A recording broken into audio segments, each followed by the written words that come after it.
I live in Las Vegas, and for a long time, I didn't own a car. This meant my life was dictated by bus schedules and the endurance of my own 2 feet. I knew the city's public transportation system like the back of my hand. This happened about 6 years ago on a late Friday night. I was coming home from my best friend's house a little after midnight. We had been drinking and watching movies, and I had lost track of time. This meant I had missed the last bus on my usual route and had to take a different, less familiar one that dropped me off about a mile from my apartment. The walk home took me down a few dark back streets. As I was walking, I noticed a dark-colored Chevy Blazer parked on the side of the road. It was either purple or a dark blue. It was hard to tell under the dim streetlights. There was a large man sitting in the driver's seat, and I could feel his eyes on me as I walked past. It was an unnerving feeling, but I told myself not to be paranoid, ignored him, and kept walking. I made it to the bus stop and checked the schedule posted on the sign. I had about a 30-minute wait. The street was quiet and mostly deserted. A few minutes before the bus was scheduled to arrive, I heard the sound of an engine. The same purple and blue Blazer pulled up to the curb next to the bus stop. The passenger window rolled down with a low hum. The man inside leaned over.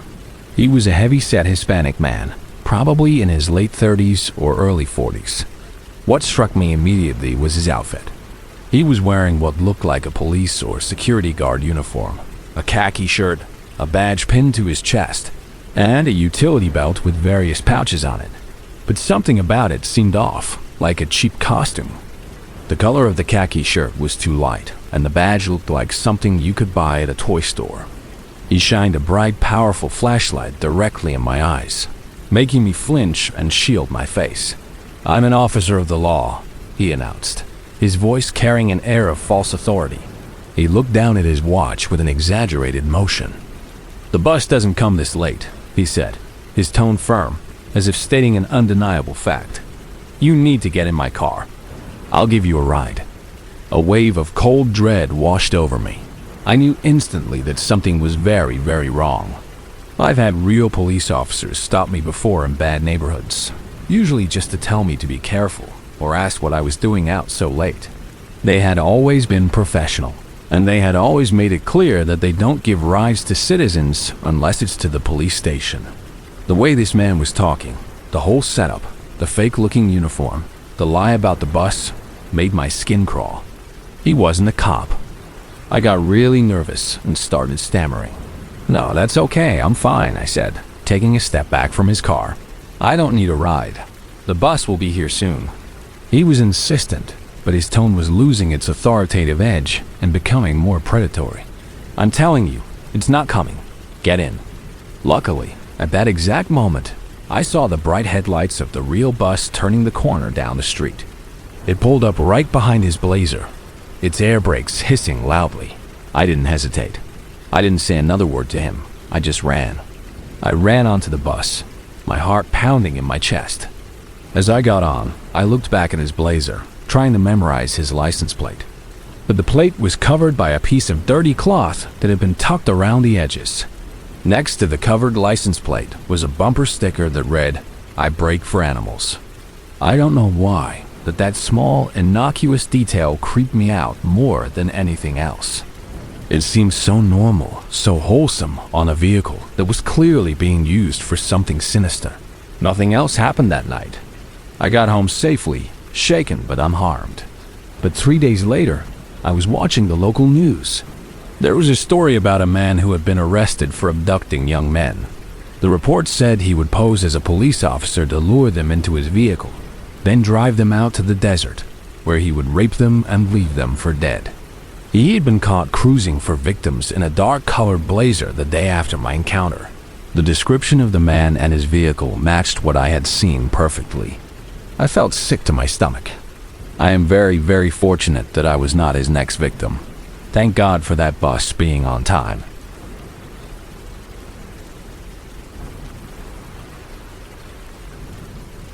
It had been a long, draining day at work. The kind of day where every small task feels like a monumental effort, and every minute on the clock stretches into an hour. By the time I finally clocked out at 6:30 p.m., I was exhausted and just wanted to get home, kick off my shoes, and zone out in front of the TV.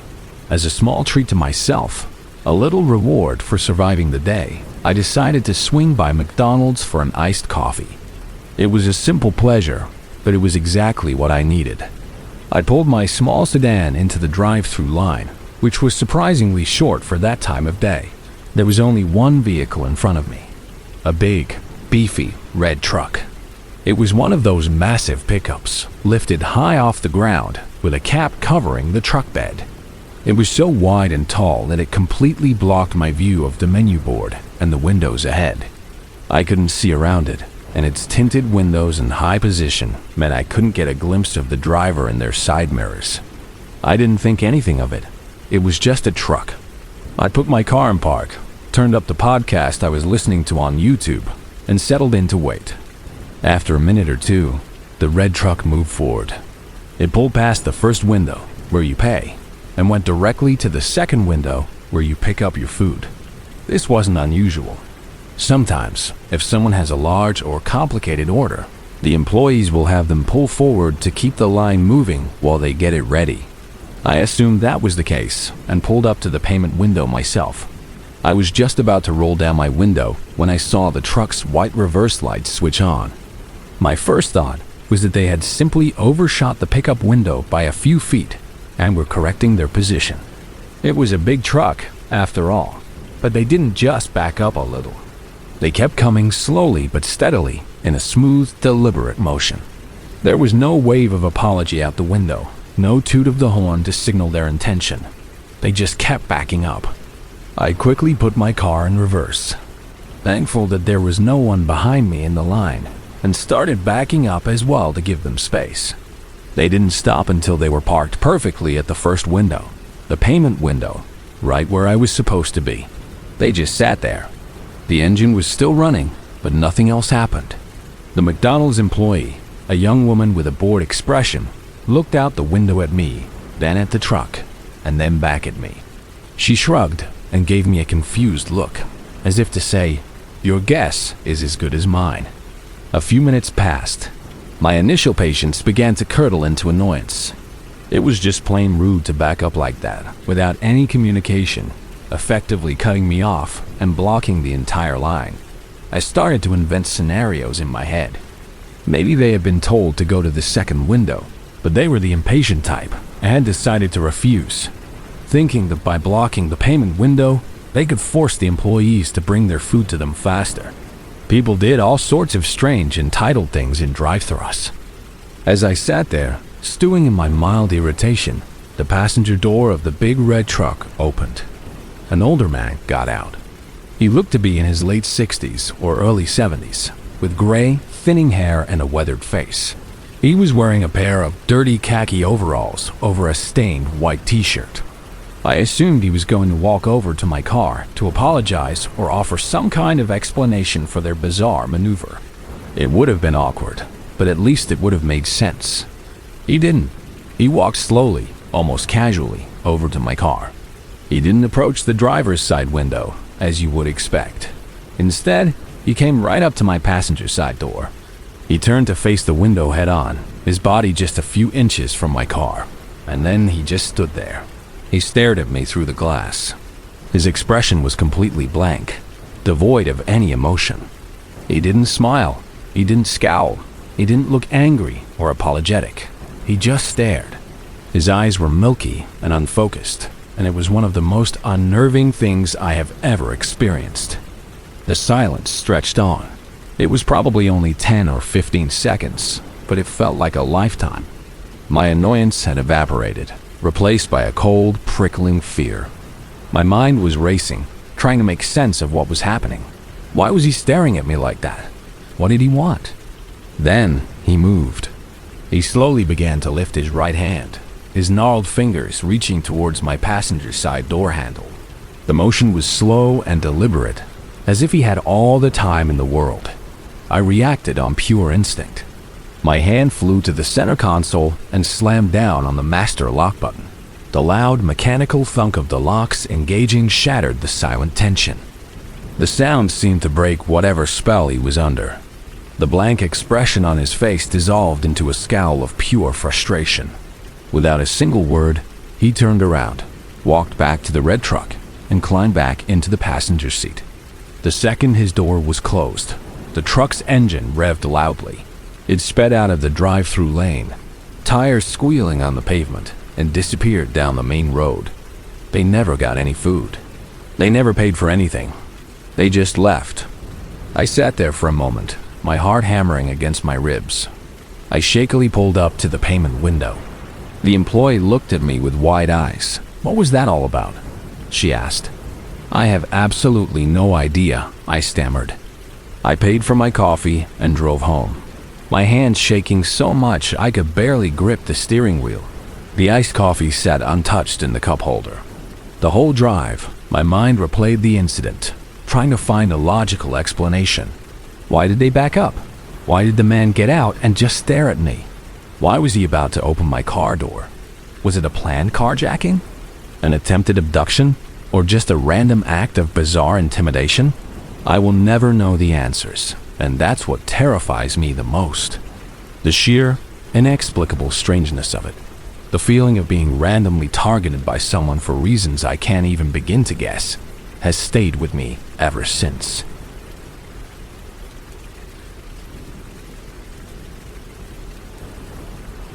My childhood was not something you see in family sitcoms.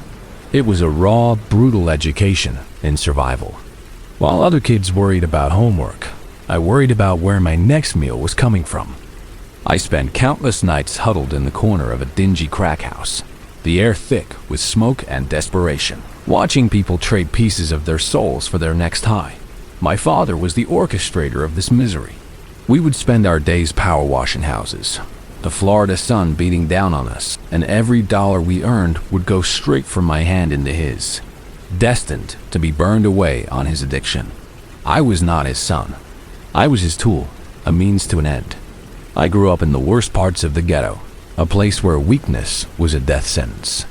The walk home from school was a daily gauntlet. I had to learn to fight, to think like an adult, to project an aura of toughness I did not always feel, just to make it home in one piece. Somehow, I managed to escape. I distanced myself from my father, got a job working nights unloading produce at the docks, and slowly began to build a life for myself. I met a wonderful woman, we got married, and we had kids. That stability, that love, became my anchor. Having a family to care for, people who depended on me, helped me keep the rage and the painful memories of my upbringing buried deep inside. Without them, I have no doubt I would be in prison or dead. The urge to beat the life out of every drug dealer, every deadbeat parent, every person who reminded me of my father was a constant fire I had to fight to keep banked. After years had passed, I decided it was time to try and make peace. I wanted to introduce my father to my family, to my kids. Not because I had forgiven him, but because I felt I owed it to my own children to show them that forgiveness, even when it is hard, is possible. I wanted to extinguish that wildfire of anger in my soul for good. I was nervous, worried about how I would react to seeing him face to face after so long. We reconnected, and he came over to my house one Saturday. I made it clear from the start that this was not a happy reunion. I told him to his face that he was a piece of trash and that the world would be a better place if I choked the life out of him. He did not argue. He knew I was right. After my wife and kids went to bed, we sat out in my workshop. We drank a few beers, trying to take the edge off the years of resentment that hung in the air between us. We talked mostly about other relatives and found a sliver of common ground in making fun of them. By 1 a.m, I was 6 or 7 beers in. I was not drunk, but I had a good buzz going. I mentioned an old friend from the docks who could probably sell us some weed. My father agreed. I called my friend, who was, unsurprisingly, still awake. We got into my father's beat-up car and drove for about 15 minutes to my buddy's trailer park. We bought a bag of mediocre weed, smoked a joint with him, and headed back to my place. It was around 2:30 a.m., and the roads were completely empty. My father was driving, going about 65 in a 35 zone. As we rounded a sharp corner, we saw it, A police car parked directly in the middle of the road, straddling the median line. My father immediately took his foot off the gas but did not brake. We sailed past the cop car at about 55. I watched in the rearview mirror as the blue and red lights flared to life. He was coming for us. He's coming for us? I said out loud. My father nodded and pulled over into the parking lot of a closed gas station. The cop pulled in behind us, flooding our car with his spotlight. My heart sank. My father was a convicted felon driving way over the speed limit. We both had drugs in our pockets. And under my seat, I had a loaded .38 revolver. My buzzed brain kicked into overdrive. I looked at my father. "Okay, here's the plan," I said. "I'm drunk as hell. I called you to pick me up. You're pissed at me for waking you up, but you're being a good dad. If he asks me to get out, I'm going to stumble around and make myself throw up." The alcohol and the weed were a bad mix, making me paranoid. But something else was stirring inside me, something old and familiar. The cop got out of his car. His voice came over the loudspeaker, ordering my father to step out of the vehicle with his hands up. My father did as he was told. I caught a glimpse of the officer. He was just a kid, maybe 21 years old. I forced myself to stare at the dashboard, refusing to make eye contact. Everything about our situation screamed trouble. My shirtless father with his gold chain, the beat-up car, the smell of stale beer. I heard the officer asking my father if he had been drinking. Then, a sudden, bizarre idea hit me. I pulled out my cell phone, held it to my ear, and started pretending to have a loud, drunken argument with my wife. "Yes, honey, I'm on my way home." I slurred, loud enough for the cop to hear. "I know you told me not to drink. I'm sorry, honey, I'm on my way." I put on a whole performance, even stuttering as if she were interrupting me. I felt, more than saw, the officer walking around to my side of the car. And in that instant, everything shifted. My entire life flashed before my eyes. My wife, my kids, the stable world I had built. I was not going to lose it all over this. I was not going back to that world of chaos and desperation. I reached under the seat, pulled out the revolver, and cocked the hammer. I felt like a passenger in my own body. That old, dark feeling from my childhood had taken over. The kill or be killed mentality. I was utterly convinced that the young cop was going to open my door, put his gun in my face, and I was prepared to shoot him. It was not a choice anymore. It was an inevitability. It was like a scene from a play that had already been written. He was going to try and arrest me, and I would not be separated from my family. I would rather die. I watched him reach for the door handle. I thought, this kid is dead, and he does not even know it. He probably has a family, and tomorrow they will be planning his funeral, just like mine would be planning mine. It would be so easy. I would just extend my arm and fire. Then I would shoot my father, finally eliminating the source of all my pain. Tears started to well up in my eyes.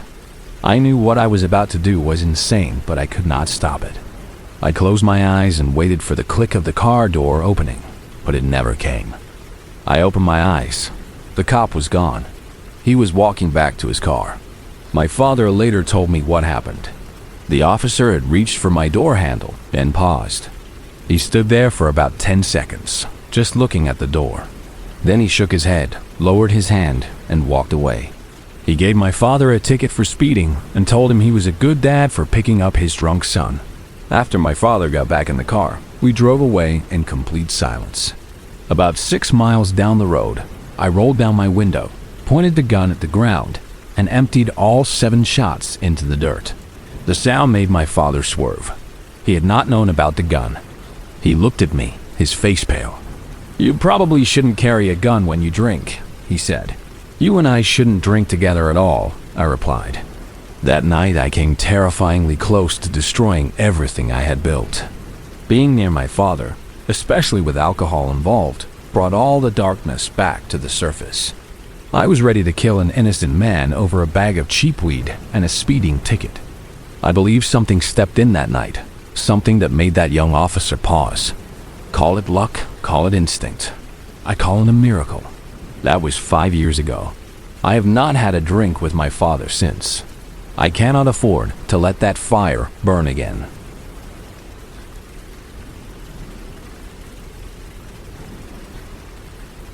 I travel a lot for work, which means I spend a lot of time in hotels. This story happened last year, and it's the reason I now check every single hotel room I stay in from top to bottom. My coworker, Rebecca, and I were on a business trip and staying at a hotel we had used several times before. We got back to the hotel after a long day of work, and we walked to our rooms, which were next to each other. I opened my door, and I immediately saw someone in my bathroom. My first thought was that it was a cleaning lady. I said, "Hello?" But nobody answered. Then I saw that she was holding one of my bags with my clothes in it. "There's a woman in my room," I said to Rebecca, who was standing behind me. Then I asked the woman, "What are you doing with my stuff?" She started mumbling something about how her key still worked, and that's how she got in. She was obviously flustered at being caught. She dropped my bag and started fumbling with her purse and a white plastic bag she was carrying. She was scrambling and walking towards the door, and I said, "What's in that bag?" thinking she had more of my things. She said, No, it's just my things. I'll show you." She opened it, and I didn't see anything of mine. I was in shock, so I just let her leave. I went into my room, and it had been completely ransacked. I did a quick look around to see if anything was missing. All of my electronics were still there. Then I went into the bathroom and saw my underwear, my bikini, and my clothes shoved into my own bags. Even my passport was shoved in there. Then I looked on the counter and my heart stopped. She had gotten into my prescription medication. I don't know what I was thinking, other than that I wanted it back. I ran out the door to find her. I ran down to the laundry room, then out the side door of the hotel, but she was gone. I realized I was never going to find her. Rebecca and I went down to the lobby, told them what happened, and then we called the police. We went back up to my room to wait. That's when I noticed a metal bat lying on my bed.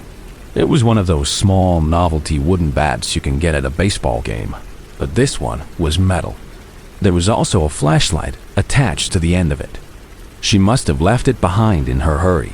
She also left behind a necklace that must have fallen out of her bag. The police got there and took our statements. As we were looking around the room, I noticed something strange. There were little bits of drywall in the bathroom sink.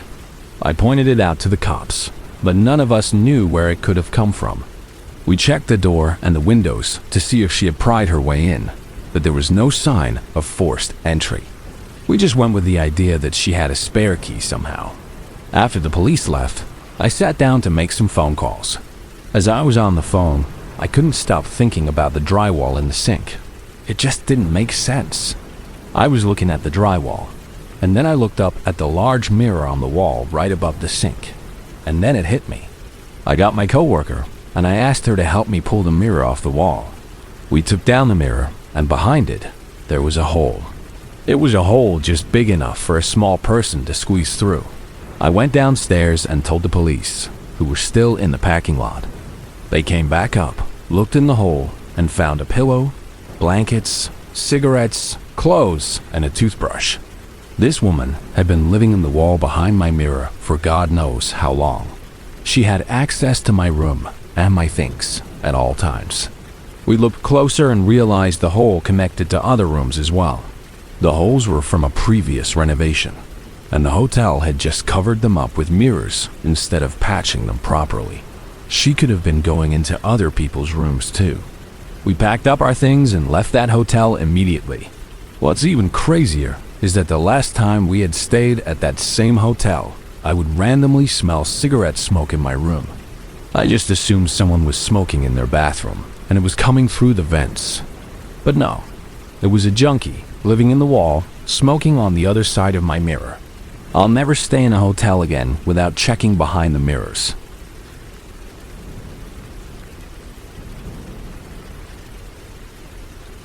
I was 19 and living on my own for the first time. My apartment was a small, second-floor walk-up in a part of town that real estate agents would generously call up and coming. In reality, it was just sketchy. The paint on the buildings was peeling. The streets were poorly lit.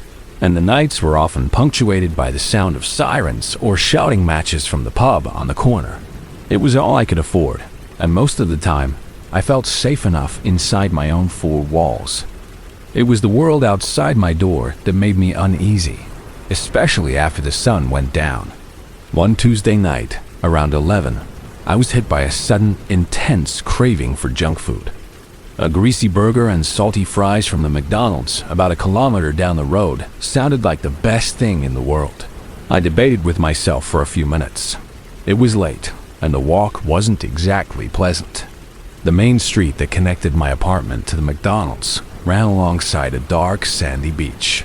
During the day, it was a nice place to walk, but at night, the unlit campsites and dense bush that bordered the sand felt menacing, full of unseen possibilities. Still, the craving won.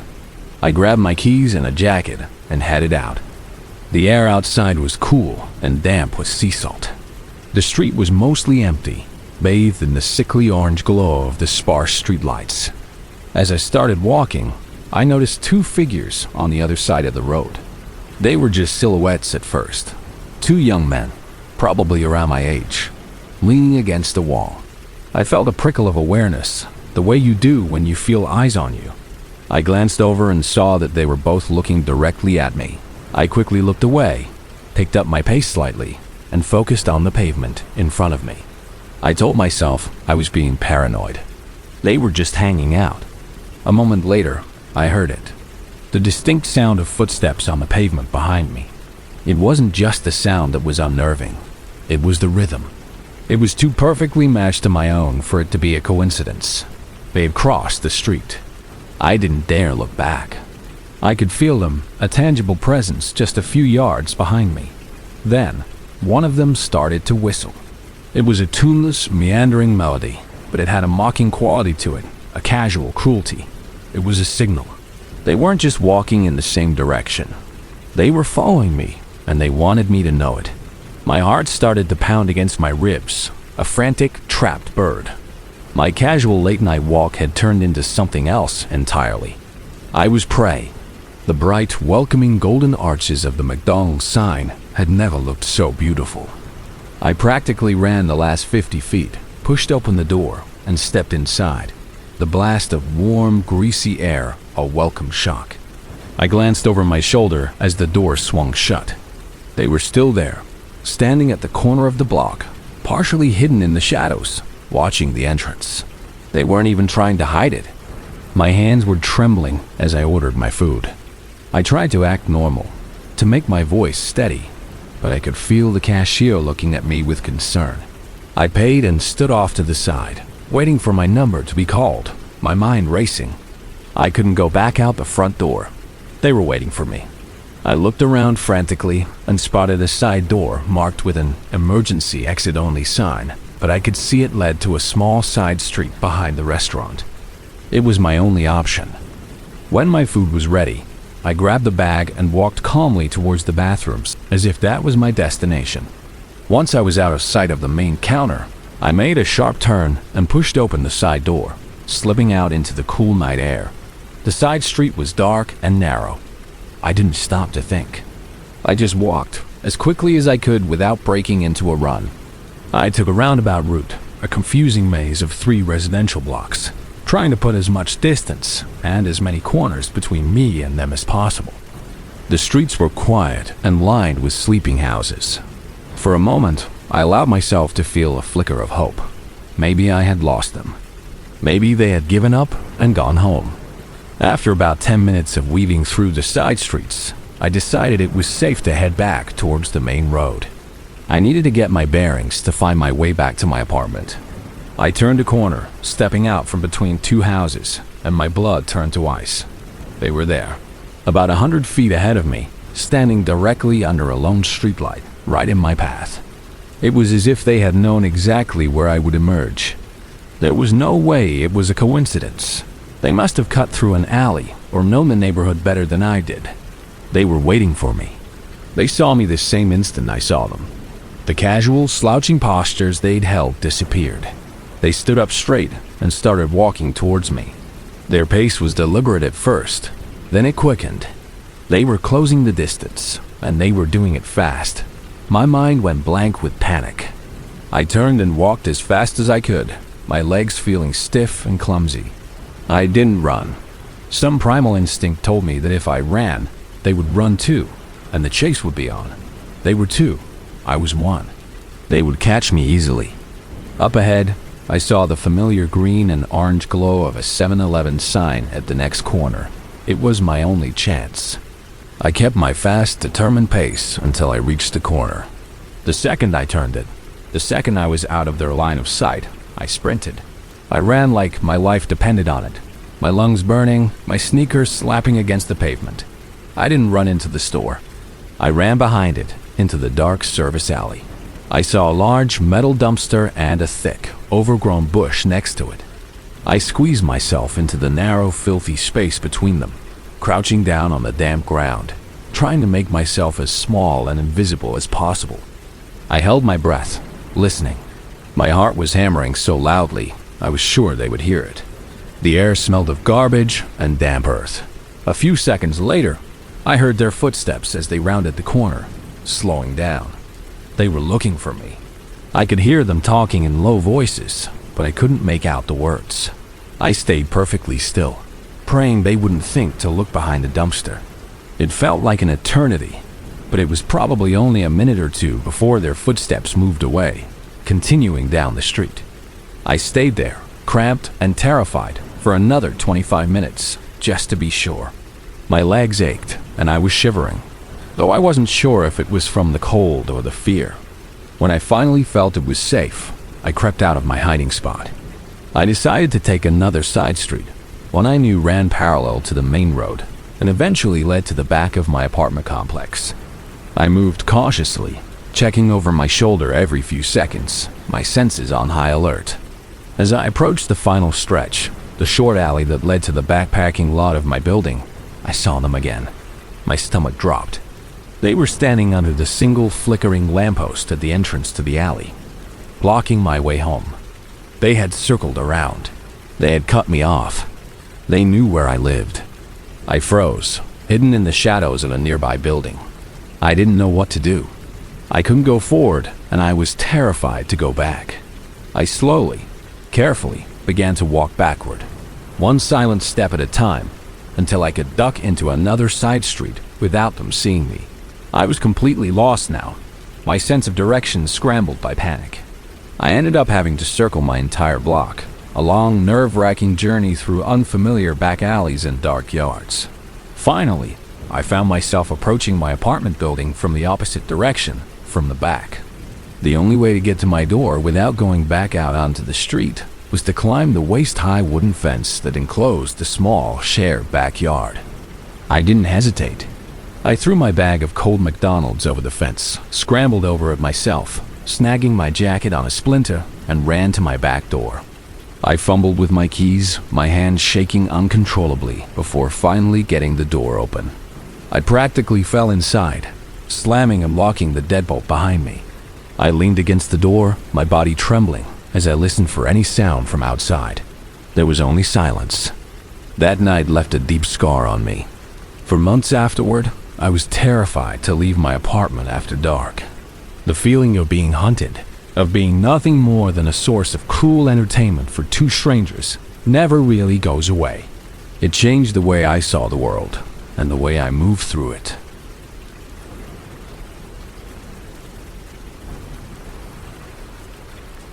I moved into my first solo apartment in Portland, Oregon, in the summer of 2023. It was a garden-level unit, which is a nice way of saying it was a basement with windows. But I loved it. It was cozy, affordable, and close to the community college where I was taking classes. The windows faced a quiet city parking garage and a small, overgrown patio area full of ferns and a massive oak tree. Connected to this patio was a long, narrow alleyway. For the first 2 months, it was perfect. The building was filled with normal people, grad students, baristas, young couples. It was a quiet, blue-collar, hipster-adjacent corner of the city. Then, the Needle Exchange opened. It was set up in a community building just across the alleyway from my apartment complex. While I understood the public health reasons for it, the reality of its presence was immediate and unsettling. The character of the neighborhood shifted. The quiet alley became a gathering place for some of the city's most desperate people. Soon, it became a makeshift toilet, a place for open drug use, and a constant source of shouting and commotion at all hours. My landlord and the other tenants were in a constant battle with the city to do something, but nothing ever changed. My first direct encounter happened on a Saturday morning. I was woken up by a low, rhythmic moaning sound coming from just outside my bedroom window. It was a guttural, pain noise that made the hair on my arms stand up. I crept out of bed and peered through a tiny gap in my blinds. There, sitting cross-legged in the mulch under the oak tree, was a man. He was skeletal, with sunken cheeks and wild, matted hair, and he was completely lost in his own world. He was holding a thick stick and was methodically sharpening one end to a vicious point with a small, rusty knife. He was maybe 10 feet from my window, completely engrossed in his task, moaning softly with each scrape of the blade. I felt a cold wave of fear wash over me. I did not know if he had seen me, but I was not taking any chances. I dropped to the floor and crawled on my hands and knees into the kitchen, hiding under the small table like a child. My hands were shaking so badly, I could barely dial the number for the non-emergency police line. I explained the situation in a panicked whisper. They said they would send someone to check it out. 30 minutes later, I saw the slow, flashing lights of a police cruiser coming down the street. The moment the lights hit the alley, the man let out a final, loud groan, stood up, and shuffled away into the shadows just before the officers got to the patio area. They found nothing. The second time was far worse. It was my birthday, a Tuesday night, and I had work the next morning. It was a hot, sticky night, and since my apartment had no air conditioning, I had left my window cracked open just an inch to catch a breeze. Around 11 o'clock, I was jolted awake by a loud pounding sound. At first, I thought it was my upstairs neighbor. Then I heard the tinny, bass-heavy thud of rap music coming from a small speaker or a phone. The pounding got louder, and I realized with a jolt of pure terror that it was coming from my bedroom window, the one right behind my head. The pounding became more frantic, more aggressive, accompanied by the same low moaning I had heard before and the blaring, distorted music. I called the non-emergency line again, my voice trembling. They gave me the same detached promise to send someone out. The pounding continued for another 15 minutes. It was relentless. I desperately had to use the bathroom, but I was too terrified to move from my bed, to make myself a visible target. Finally, I could not wait any longer. I could not just lie there and hide. I crawled out of bed, my heart hammering against my ribs, and crept into the kitchen. I grabbed the largest butcher knife I owned. The cold, heavy handle felt inadequate, but it was something. My windows all had burglar bars on them, thick white-painted iron that had always made me feel secure. I figured they would be enough to deter anyone. As I came out of the bathroom, the pounding suddenly stopped. The silence that replaced it was somehow more menacing. The air felt thick and heavy. A primal part of my brain was screaming at me that something was wrong. I did not know what possessed me to do it. It was a stupid, reckless decision, but I had to know. I had to see. I crept back to the window, stood to the side, and slowly, carefully, peeked through the slats of the blinds. I clicked on my phone's flashlight and shined the narrow beam through the gap. What I saw will be burned into my memory forever. A face was pressed against the glass, staring directly back at me. His pupils were so dilated they seemed to swallow the whites of his eyes entirely, like a cat in the dark. His skin was pale and slick with sweat. He saw me. He saw the knife in my hand. His face contorted into a mask of pure rage. He let out an inhuman roar and slammed both of his fists against the window, right where my face had been. The entire frame shook. He pounded on the glass and the iron bars, screaming, "I'm going to kill you. I'm going to kill you, you freaking psycho." I have no idea what cocktail of drugs was coursing through his veins, but he seemed possessed, completely invincible. I screamed and stumbled backwards, dropping my phone. I slammed the cracked window shut and locked it, my fingers fumbling with the latch. He continued to pound and scream, turning his rap music even louder. I scrambled back to my low-lying bed, pulling the covers over my head, and this time I called 911. The dispatcher could hear the noise in the background and promised to send officers immediately. It was another 30 minutes before they arrived. I heard the man let out a yelp of alarm as the police car pulled into the alley. Peeking through the blinds again, I saw him scrambling onto a beat-up BMX bicycle and pedaling furiously away into the night. When I finally let the officers in, they seemed more annoyed than concerned. They were more interested in a description of what he looked like than in the fact that he had threatened to kill me. Their questions were perfunctory, their reassurances hollow. I did not go to work the next day. I did not get any sleep. I spent my birthday in a state of shock, jumping at every noise. My boyfriend Liam came over and stayed with me for the next few nights, but the feeling of safety was gone. My solution now is to keep the windows shut and locked tight at night, suffering through the heat with a couple of fans. My boss suggested I move to a higher floor, but those apartments do not have burglar bars. Those iron bars are the only thing that saved me that night. They are the only thing that stood between his fists and me. The police have been useless. The neighborhood feels more dangerous every day, and every night, when I lie in bed, I can still see that face in the window, those black, empty eyes staring right through me.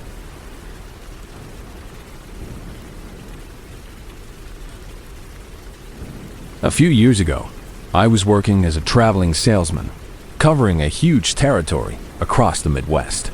This meant long hours on the road and a lot of nights spent in cheap roadside motels.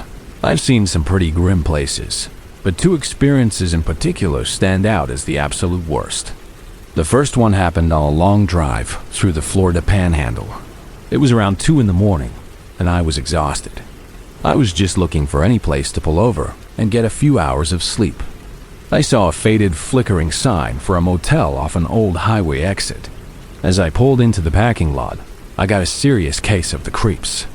The motel looked exactly like the one from the movie Psycho. It was a single-story, L-shaped building with a small, dark office at the corner. There were no other cars in the parking lot. I went into the office, but there were no lights on, and it seemed to be empty. I walked down the row of rooms, but they were all dark and quiet. There were no signs of life at all. I went back to the office and called out, "Hello?"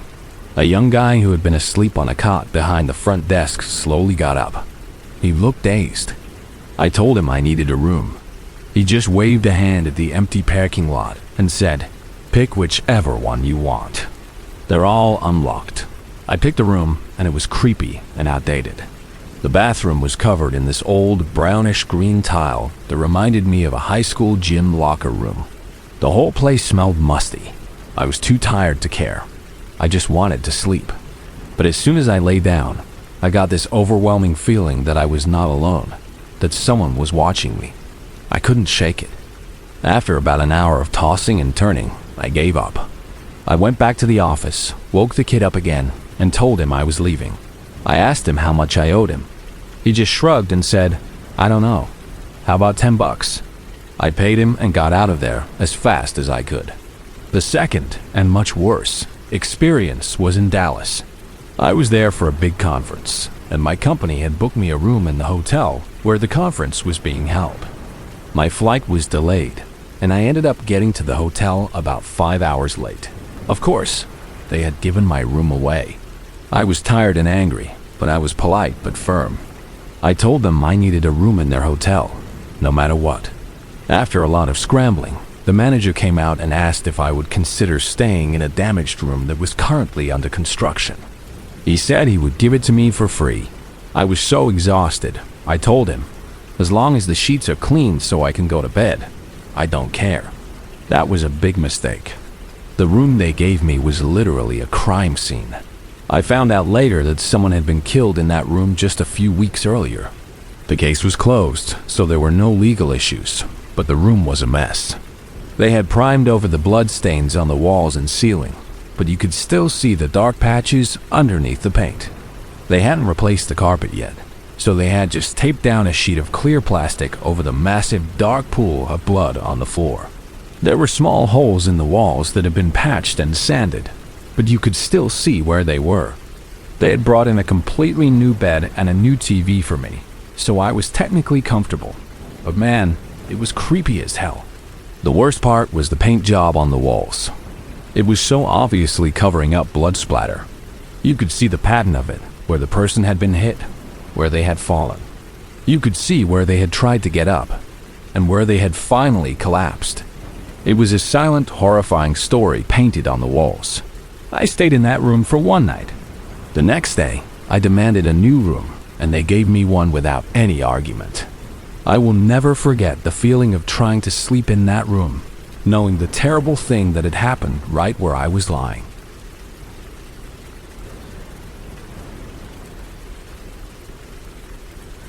My name is Daniel, and I'm 32 years old now. But this is a story from a long time ago, something that happened when I was just a little kid.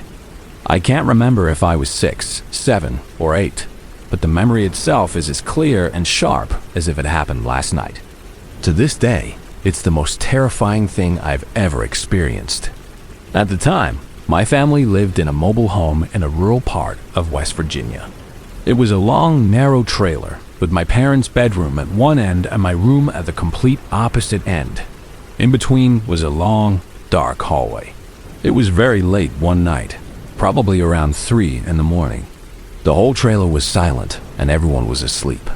I woke up because I had to use the bathroom, which was located halfway down that long hallway. I slipped out of bed and started making my way down the hall.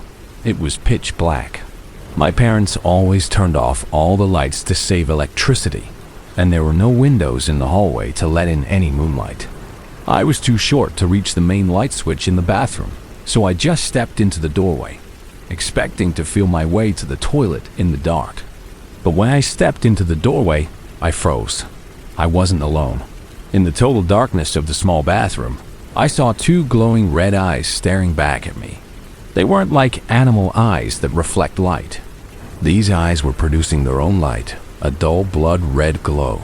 I was completely paralyzed with fear. I couldn't move. I couldn't scream. My throat was tight, and no sound would come out. I just stood there, staring back at those 2 red dots floating in the darkness. Then, just below the eyes, I saw what looked like silver fangs appear. They glistened faintly, even in the absence of any light. A deep, rumbling growl echoed from the darkness, a noise that I will never forget. It was sort of like a wolf's growl, but deeper, more guttural. It felt like it vibrated in my chest. This thing, whatever it was in my bathroom, and it was staring at me like it wanted to eat me. The fear was so overwhelming that my body just gave out. I remember collapsing to the floor right there in the hallway, just in front of the bathroom doorway. I curled up into the fetal position, tucking my head down between my legs, trying to make myself as small as possible. And then, everything goes blank. The next thing I remember is waking up the next morning, back in my own bed. The first thought that came into my mind was the thing in the bathroom. It felt so real, but I tried to convince myself it was just a nightmare. But then I wondered, how did I get back into my bed? I couldn't remember anything after lying down in the hallway. I got up and went straight to my parents in the kitchen. I asked them if they had found me sleeping on the floor in the middle of the night and put me back in bed. They both looked at me, confused, and said no. A weird, cold feeling spread through my body. If they didn't put me back in my bed, who did? Over the next few years, my family started to notice a change in my behavior. I became more and more violent. I would have fits of uncontrollable anger for no reason at all. I once punched my niece in the face during an argument over a toy. I got into fights at school constantly. I did other unacceptable things that I'm not proud of. It was like there was a rage inside me that I couldn't control. When I was in my teens, I started doing some research online, looking for answers. I read about folklore, demons, and paranormal experiences. I came to the only conclusion that made any sense to me. I believe that the creature I saw in the bathroom that night was some kind of demon, maybe a hellhound or something similar. And I believe that when I was lying on the floor, helpless and terrified, it must have entered me or possessed me in some way. I decided then that I wouldn't let it win. I wouldn't let it take over my life. I have been making a conscious, extreme effort to control my anger ever since. It's been a long and difficult struggle. This all happened over 20 years ago, and I've only told a handful of people this story. I know it sounds crazy, but I promise you it was real. I know for a fact that it wasn't a dream. I still remember the whole thing vividly. The red eyes, the silver fangs, and that deep, terrifying growl. I don't know for sure what happened that night, but I know it changed me forever.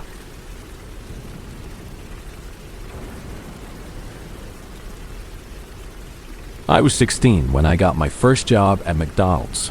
It was a rite of passage, a way to earn some money and feel a little more grown up. My title was customer care manager, which sounded fancy, but usually just meant I was stuck on the front counter, or, more often than not, working the drive-thru headset and the first payment window. Most days were a blur of beeps, angry customers, and the smell of old grease. But one shift in particular sticks out in my memory for all the wrong reasons. It was a long, slow Tuesday afternoon. The headset buzzed in my ear, signaling a new customer. I put on my cheerful customer service voice. "Hello, welcome to McDonald's. What can I get for you?" The voice that came back was low and gravelly, like someone gargling with rocks. "Oh, wow," he said, his voice husky. "You've got a beautiful voice." It was a little forward, but we got all sorts of characters coming through the drive-thru, so I did not think much of it. I just laughed it off. "Thank you, sir. What can I get for you today?" "Well, I haven't decided yet," he rasped. "Can I just come around to the first window to decide? I want to see who I'm talking to." Again, a bit unusual, but the store was not busy, and people sometimes preferred ordering face-to-face. "Yes, sir, that's fine. Pull up to the first window." A few moments later, an old, beat-up sedan pulled up. The man behind the wheel must have been in his 60s. He had one lazy eye that drifted off to the side, a mouth full of yellow crooked teeth and greasy, patchy brown hair. He grinned at me, a wide, unsettling expression. "Wow," he said again. "You're just as beautiful as you sound." I forced a smile, feeling a little uncomfortable now. "Thank you. Have you decided what you'd like to eat? Are you an option?" he asked, letting out a wheezing laugh. I laughed awkwardly, trying to steer the conversation back to business. This was my first job, and I did not know how to handle situations like this. I just wanted to take his order and get him to move on. "I'll have a cheeseburger," he finally said. "Okay, sir. Will you be paying with cash or card?" He ignored my question completely. Instead, he started peppering me with personal questions. Where was I from?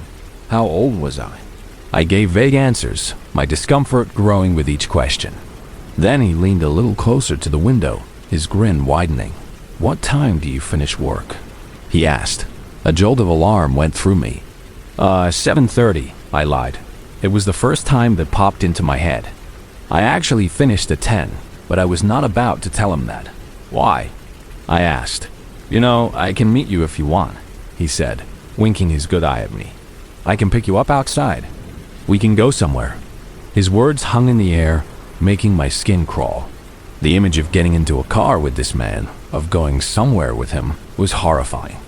I had to get him to leave. "I'm really sorry, sir," I said, trying to keep my voice steady, "but I'm not allowed to meet with customers outside of work. It's against our employee policy." It was a complete lie, but it was all I could think of. He was not deterred. He kept insisting, telling me it would be our little secret. I finally cut him off. "Anyway, sir, I need you to pay for your cheeseburger now." He finally seemed to get the hint, though he asked one more time as he handed me the money. "So, you're off at 7:30? He drove to the next window to collect his food. I was gobsmacked, my hands trembling slightly. I refused to go over to the collection window. I did not want to see his face again. A few minutes later, my coworker from that window came over to me. "Oh, that guy had a major crush on you," she said, laughing. "He wanted your number, but I told him no. He's old enough to be your grandpa." I quickly explained the whole creepy conversation to her, how he had asked when I got off and offered to pick me up. Her smile vanished. We both kept an eye on the car park, but he seemed to have left. The rest of my shift passed uneventfully, and I started to forget about it. Then, 7:30 rolled around. My coworker came running from the front of the store, her eyes wide. "He's here," she whispered, her voice urgent. "That creepy guy. He's waiting in the car park for you." I crept to the front window and peered out. There he was, his sedan parked halfway down the lot, positioned so he had a clear view of the staff entrance. I could just see his silhouette in the driver's seat, staring intently at the door. Our car park was not very big. He would have been on me the second I stepped outside. A wave of pure panic washed over me. I ran to the back of the store, my heart pounding in my chest, and told my manager what was happening. He took a look and immediately told me to stay put. I ended up hiding in the stockroom for 40 minutes, crouched behind boxes of frozen fries, until my manager confirmed that the man had finally given up and driven away. A week later, I was back on the drive-thru headset. It buzzed and I answered. "Hello, welcome to McDonald's." "Hey," the same gravelly voice rasped. "I was hoping I'd hear your voice again. Why didn't you meet me the other day?" I froze. "Just 1 second, sir," I managed to choke out. I ripped the headset off, ran to my manager, and explained that the creepy guy was back. He took the headset without a word and handled the entire order. When he came back, his face was grim. He told me the man had been asking for me by name, asking for my last name, trying to find out where I lived. My manager said he was the creepiest person he had ever dealt with, and that from now on, if he ever came back while I was working, I was to go straight to the back room and let him handle it. And he did come back, again and again, always asking about the girl with the beautiful voice.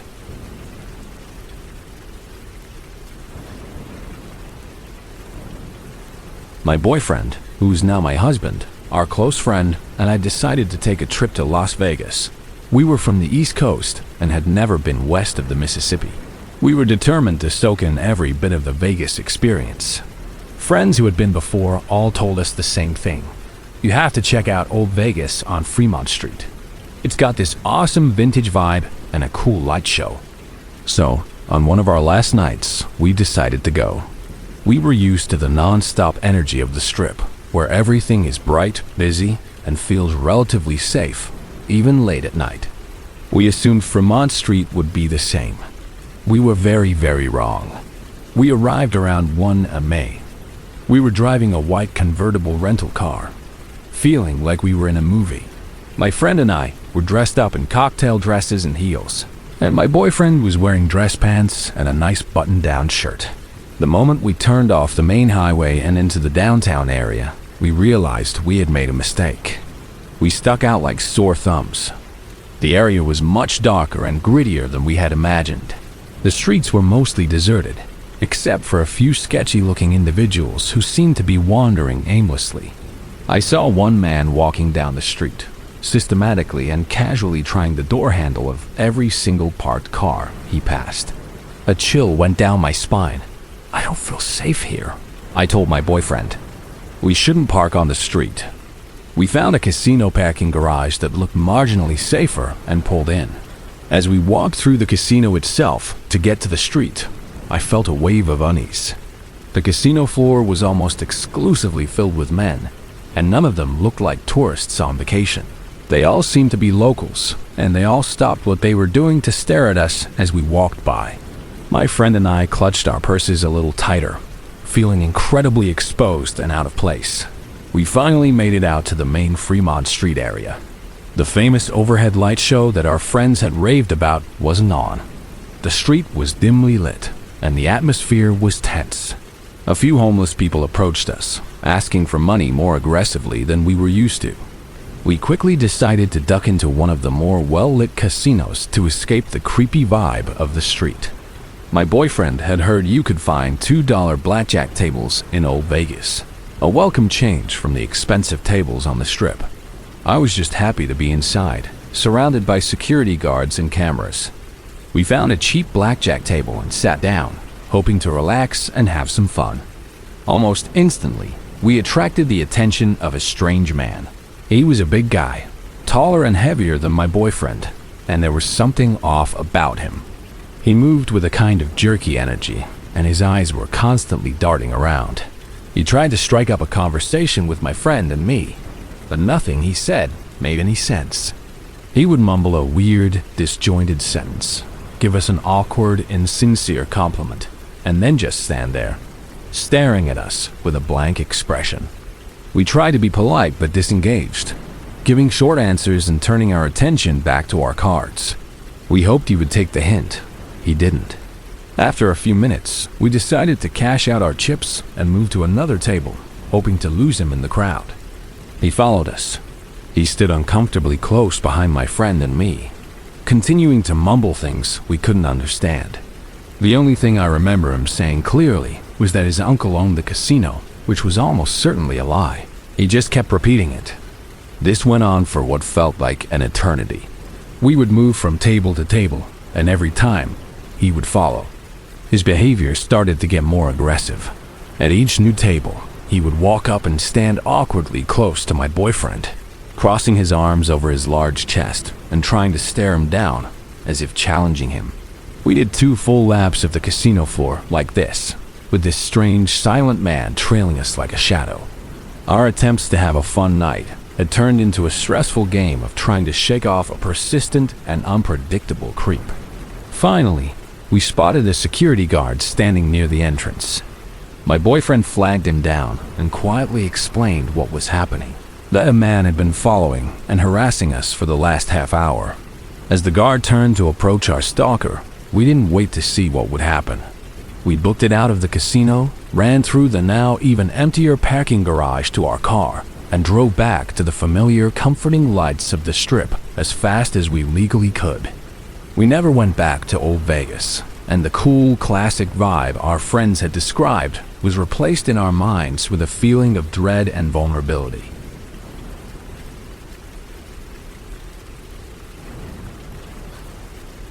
My first trip to Las Vegas was for a friend's 21st birthday. The problem was, I was only 20. This meant that while my friends were legally allowed to immerse themselves in the city's main attractions, drinking at flashy bars and losing money at blackjack tables, I was left on the sidelines. I became an expert at wandering through casinos, trying to look older than I was, and finding other ways to entertain myself. One thing I became obsessed with was the giant, novelty-sized slushy drinks that everyone seemed to be carrying around the Strip. They came in all sorts of absurd shapes, from tall, skinny guitars to giant plastic boots, and they were filled with brightly colored frozen concoctions. I was determined to get one. I kept asking people where I could find them. One afternoon, a man dressed in a ridiculous fuzzy mascot costume, passing out flyers for a magic show, told me he knew a place that sold them for cheap. He seemed friendly enough, just a guy doing a boring job. We chatted for a minute, and he offered to take me there after his shift ended. In a moment of youthful naivety, I gave him my number. Later that night, he called. I had been pre-gaming in our hotel room with my friends before they went out to a club I couldn't get into, so I was already feeling the effects of several cheap vodka sodas. When he called and said he was outside my hotel, I didn't think twice. I grabbed my purse and went down to meet him, not bothering to tell anyone where I was going. That was my first mistake. He was out of his costume now, just a normal-looking guy in his late 20s. He told me that the best and cheapest drinks were off the Strip, away from the tourist traps. This sounded reasonable to my intoxicated brain. He led me to a public bus stop.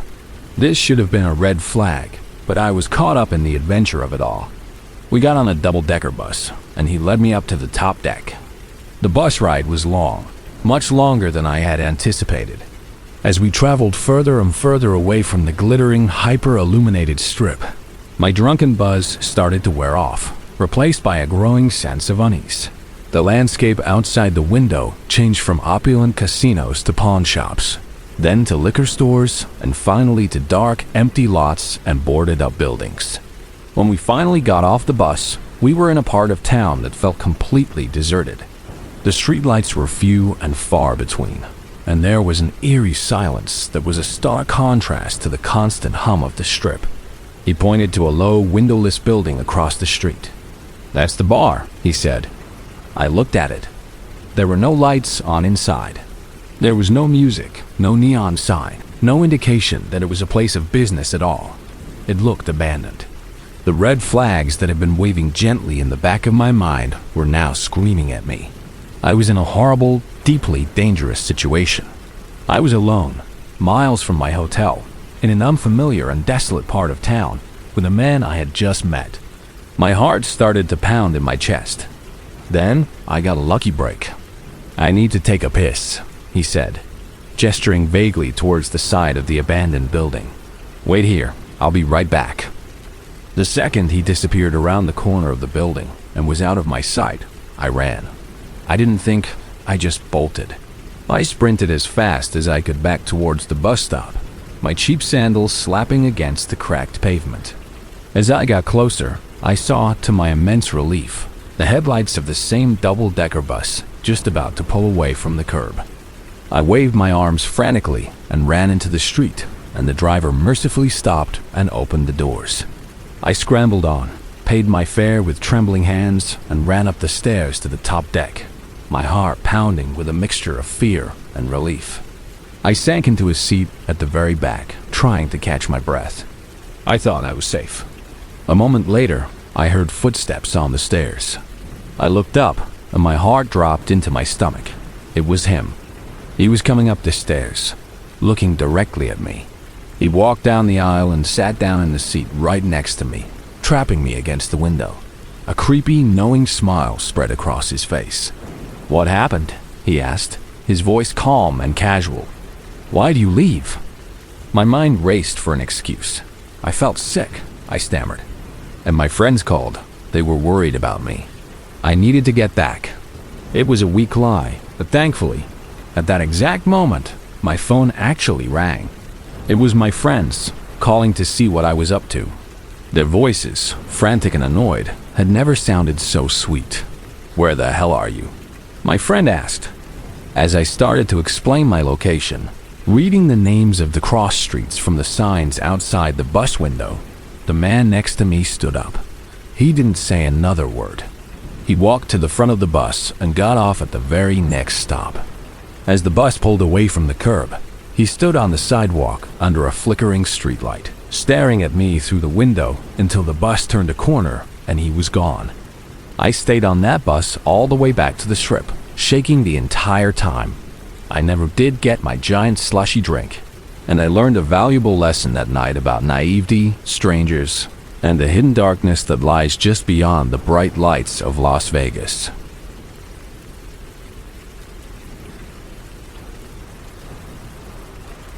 I work at a McDonald's in a rough part of town in the UK. The area is known for its problems with drugs and alcohol, and we get a lot of trouble causers. I'm pretty good at handling myself and brushing off rude comments, but one encounter a few weeks ago left me seriously freaked out. I was working the drive-thru collection window, handing out food. It is not uncommon for guys to make gross, sexual comments as they drive by. They are in a car, so they feel like they can say whatever they want without any consequences. This one guy, however, took it to a whole new level. He pulled up to my window, and the first thing he said to me was a comment about my beautiful BJ lips. He then asked me to meet him out back so he could put them to good use. I was disgusted but tried to stay professional. I declined as politely as I could and told him to move along because he was holding up the line of cars behind him. He smirked and drove off. I thought that was the end of it. 5 minutes later, the same car pulled around again. This time, he launched into an even more graphic and creepy monologue about my hair, my body, and all the disgusting things he wanted to do to me. I was visibly shaken and sickened. He finally drove away, laughing. I immediately went to my manager, told him I felt unsafe, and asked to be moved to a different station in case the guy came back. My manager switched me with a boy who was working on the front counter. A little while later, the boy came up to me, looking disturbed.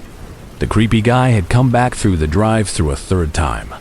He had asked my coworker where I was, what my name was, and if he could have my phone number. He even asked if he knew where I lived and what time my shift ended. Thankfully, The boy only told him my first name before he realized how much of a freak this guy was and refused to say anything more. But he did tell him that I had moved to the front counter.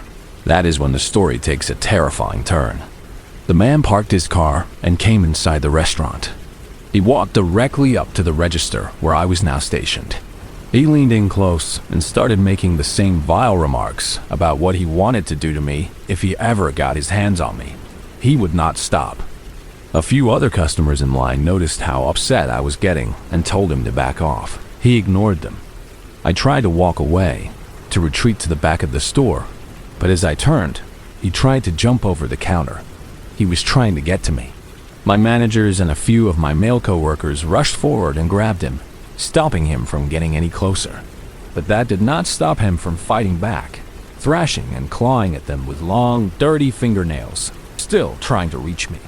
Someone hit the staff safe button, a panic alarm that connects directly to the police.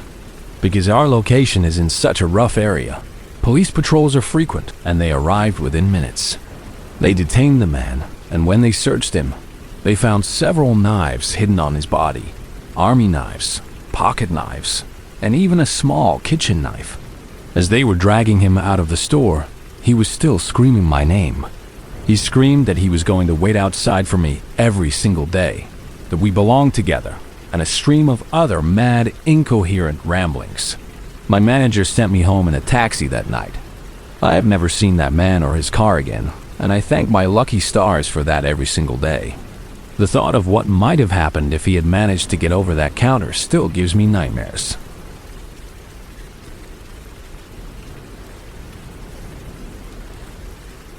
I'm 23 years old now, but this happened back in 2022, when I was just starting my first real job. People always found it weird that a guy my age was just entering the workforce, but they didn't know my situation. From the time I was 16, I was the primary caregiver for my grandmother. She had severe COPD, and her lungs were just shot. The doctor said she needed round-the-clock care, and the only other option was a nursing home. I couldn't stand the thought of her in one of those places, all sterile and lonely. She'd taken care of me my whole life after my parents split, so I made the decision to stay home with her. I finished high school online and put everything else on hold. Her final years were quiet and comfortable, and I don't regret a single day of it.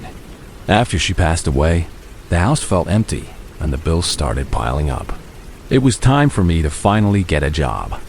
I landed a position at a place called Retro Replay, a cool little store in our town just outside Portland, Oregon. It sold everything from old vinyl records and VHS tapes to classic Nintendo games and Blu-rays. The manager, a guy named Dave, was really understanding about my lack of work experience and seemed to like my quiet personality. He trained me over a weekend, and then, because they were short-staffed, he put me on the night shift. The hours were from 7 in the evening until 11 at night. Honestly, it wasn't bad. Most nights were incredibly slow. A few people would drift in, browse the aisles for a while, pick out an old horror movie or a classic rock album, and then leave. We had a small curtained-off section in the back with adult films, and you get the occasional sketchy guy shuffling back there around 9, but it was mostly harmless. For the first 2 weeks, the job was exactly what I needed. Quiet, low stress, and a steady paycheck. Then came the night that changed everything. It was a Tuesday in January, cold and wet outside. The kind of miserable Pacific Northwest weather that keeps most people indoors. I got to work at 7, did the usual handover with the afternoon clerk, Sarah. We counted the cash drawer. She told me about a customer who was looking for a rare Japanese import of a video game, and then she was gone, leaving me alone with the low hum of the refrigerators and the soft glow of the monitors. An hour went by, and I didn't see a single customer. It was just me and the endless rows of movies and music. At around 8 o'clock, the bell over the door chimed, and a man walked in. He was wearing a thick, dark hooded jacket, and the hood was pulled so low it cast a deep shadow over his face. I did my standard greeting, a cheerful, "Hello, welcome to Retro Replay," but he didn't respond. He didn't even look at me. It was like I wasn't there. He just walked past the counter and disappeared down an aisle in the back corner of the store. a spot where the security camera had a blind spot. The weather explained the heavy jacket, but his complete silence put me on edge.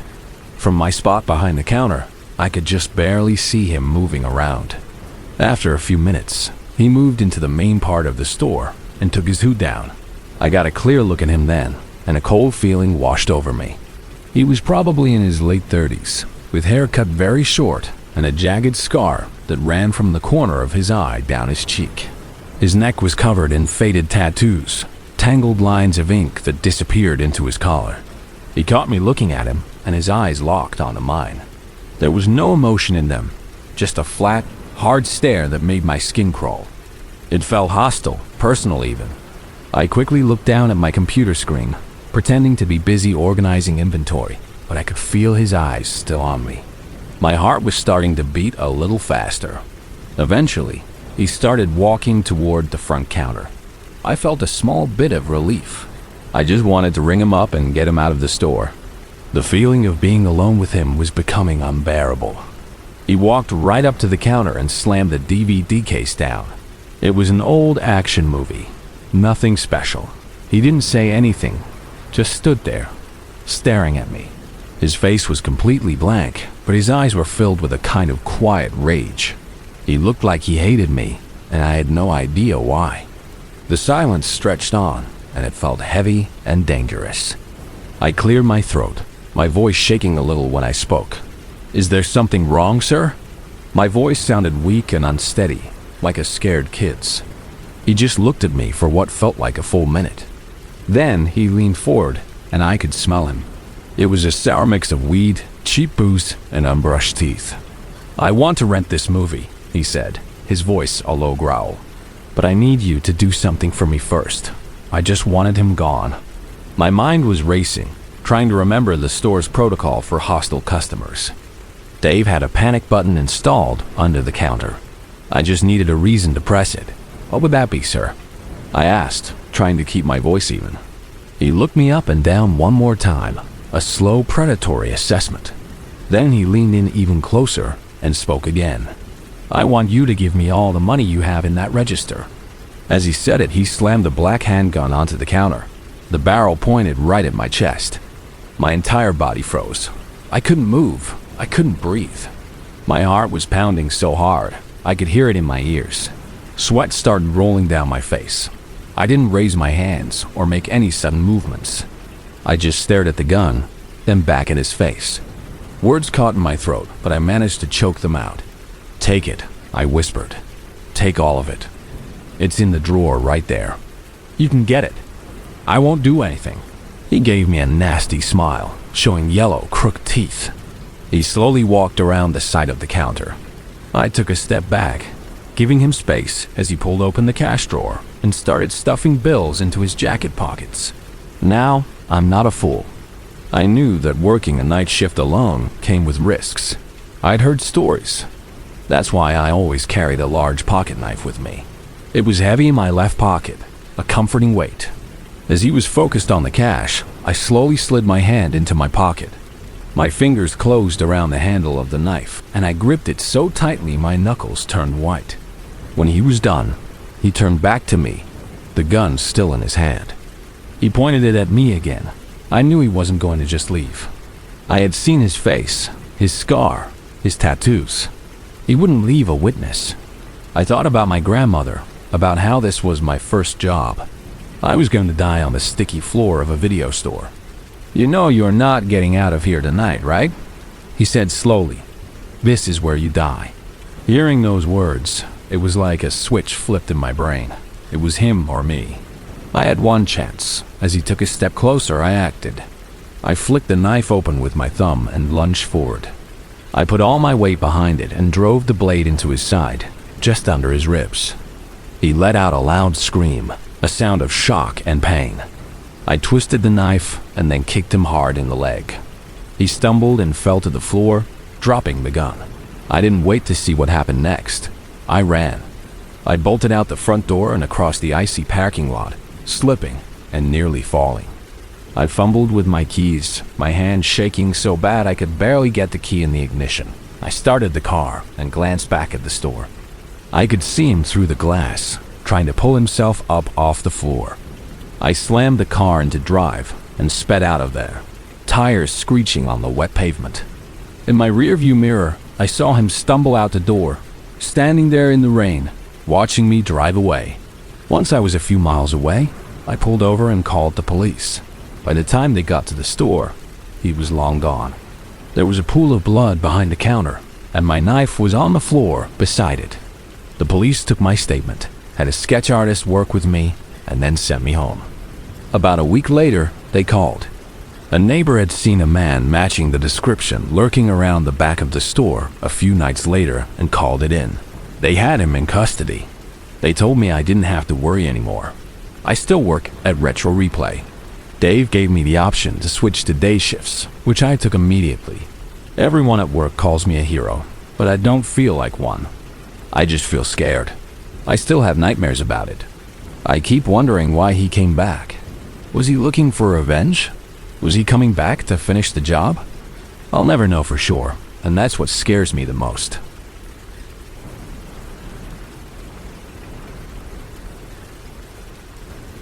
This happened in the summer of 2022. A couple of my friends and I had just gone to a late-night showing of a new horror movie at a theater in downtown Chicago. Afterwards, we hopped on the L train to head back to our neighborhood. It was late, probably after midnight, and the train car was pretty empty. The three of us were sitting towards the back, talking about the movie and making plans for the weekend. A few seats across from us, there was an older, overweight man who was sound asleep. He started to snore, and it was the loudest, most ridiculous snoring I had ever heard. It sounded like a chainsaw trying to start up. We couldn't stop laughing. It was so over the top that we decided to move further up the train car, to a spot where we could still see him but couldn't hear him as clearly. The train rattled on, making its usual stops. With each stop, more people got off until there were only about 6 of us left in the whole car. Me and my 2 friends, the sleeping man, and a couple of other people at the far end. Our stop was coming up next, so I stood up and held on to one of the handrails while my friends were still sitting. I happened to glance back over towards the older man, and I noticed something strange. He was awake now, or at least one of his eyes was. His right eye was wide open, and he seemed to be staring straight ahead, not necessarily at me, but in our general direction. Just then, the train hit a bump and shuddered, and the man opened his other eye. He let out a big yawn and reached his hand up to his right eye, the one that had been open. My mouth fell open as I watched him hook his finger under the eye and pull it directly out of his eye socket. It was a glass eye.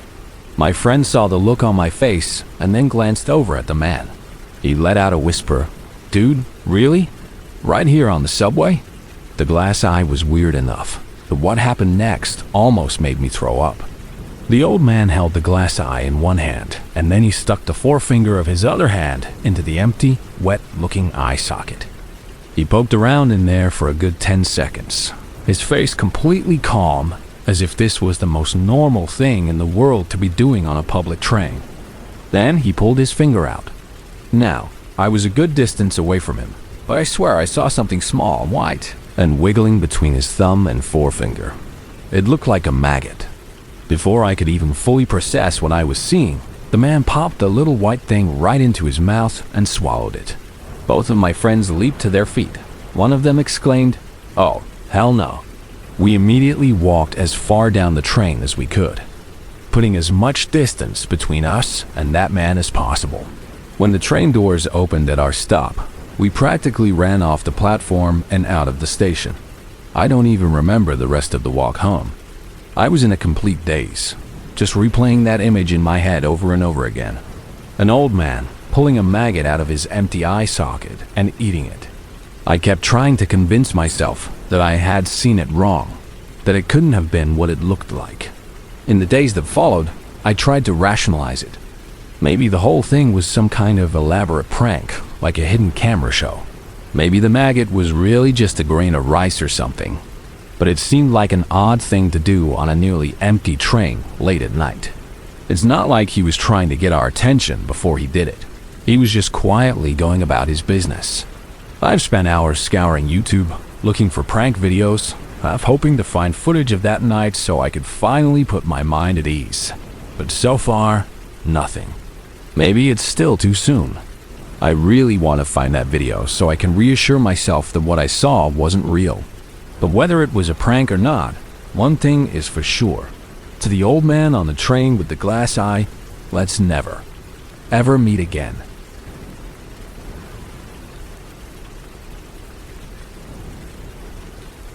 When I was 16, I worked at McDonald's, and as a customer care manager, I had to wear a specific uniform, a starchy white shirt, a bright yellow neck scarf, and a pencil skirt that hit just below the knee. I always buttoned my shirt all the way to the top, trying to look as modest and professional as possible. I took the job seriously, and I genuinely enjoyed talking to the regular customers, trying to brighten their day a little. Most of them were sweet, elderly people or tired parents. And then there was Michael. He came in one morning, a tall, blonde man who looked to be in his late 40s or early 50s, but was built like a bodybuilder. He seemed angry and tense as he ordered, so I turned on my customer service charm, asking him how his day was going. We made some small talk, and he eventually cracked a smile. "It's nice to see someone smiling around here," he said. "Everyone else is so grumpy." It was a nice enough compliment. He started coming in every Wednesday morning, and we would always chat. If the restaurant was not busy, my managers were fine with me sitting with him at a table for a few minutes. He told me his name was Michael, and I told him mine. He seemed lonely, and I felt a bit sorry for him. Then, my schedule changed. I started college classes on Wednesdays, so I began working on Tuesdays instead. Michael started coming into the restaurant every single day, trying to figure out when I was working. That was the first red flag, but I brushed it off. One Tuesday, he found me.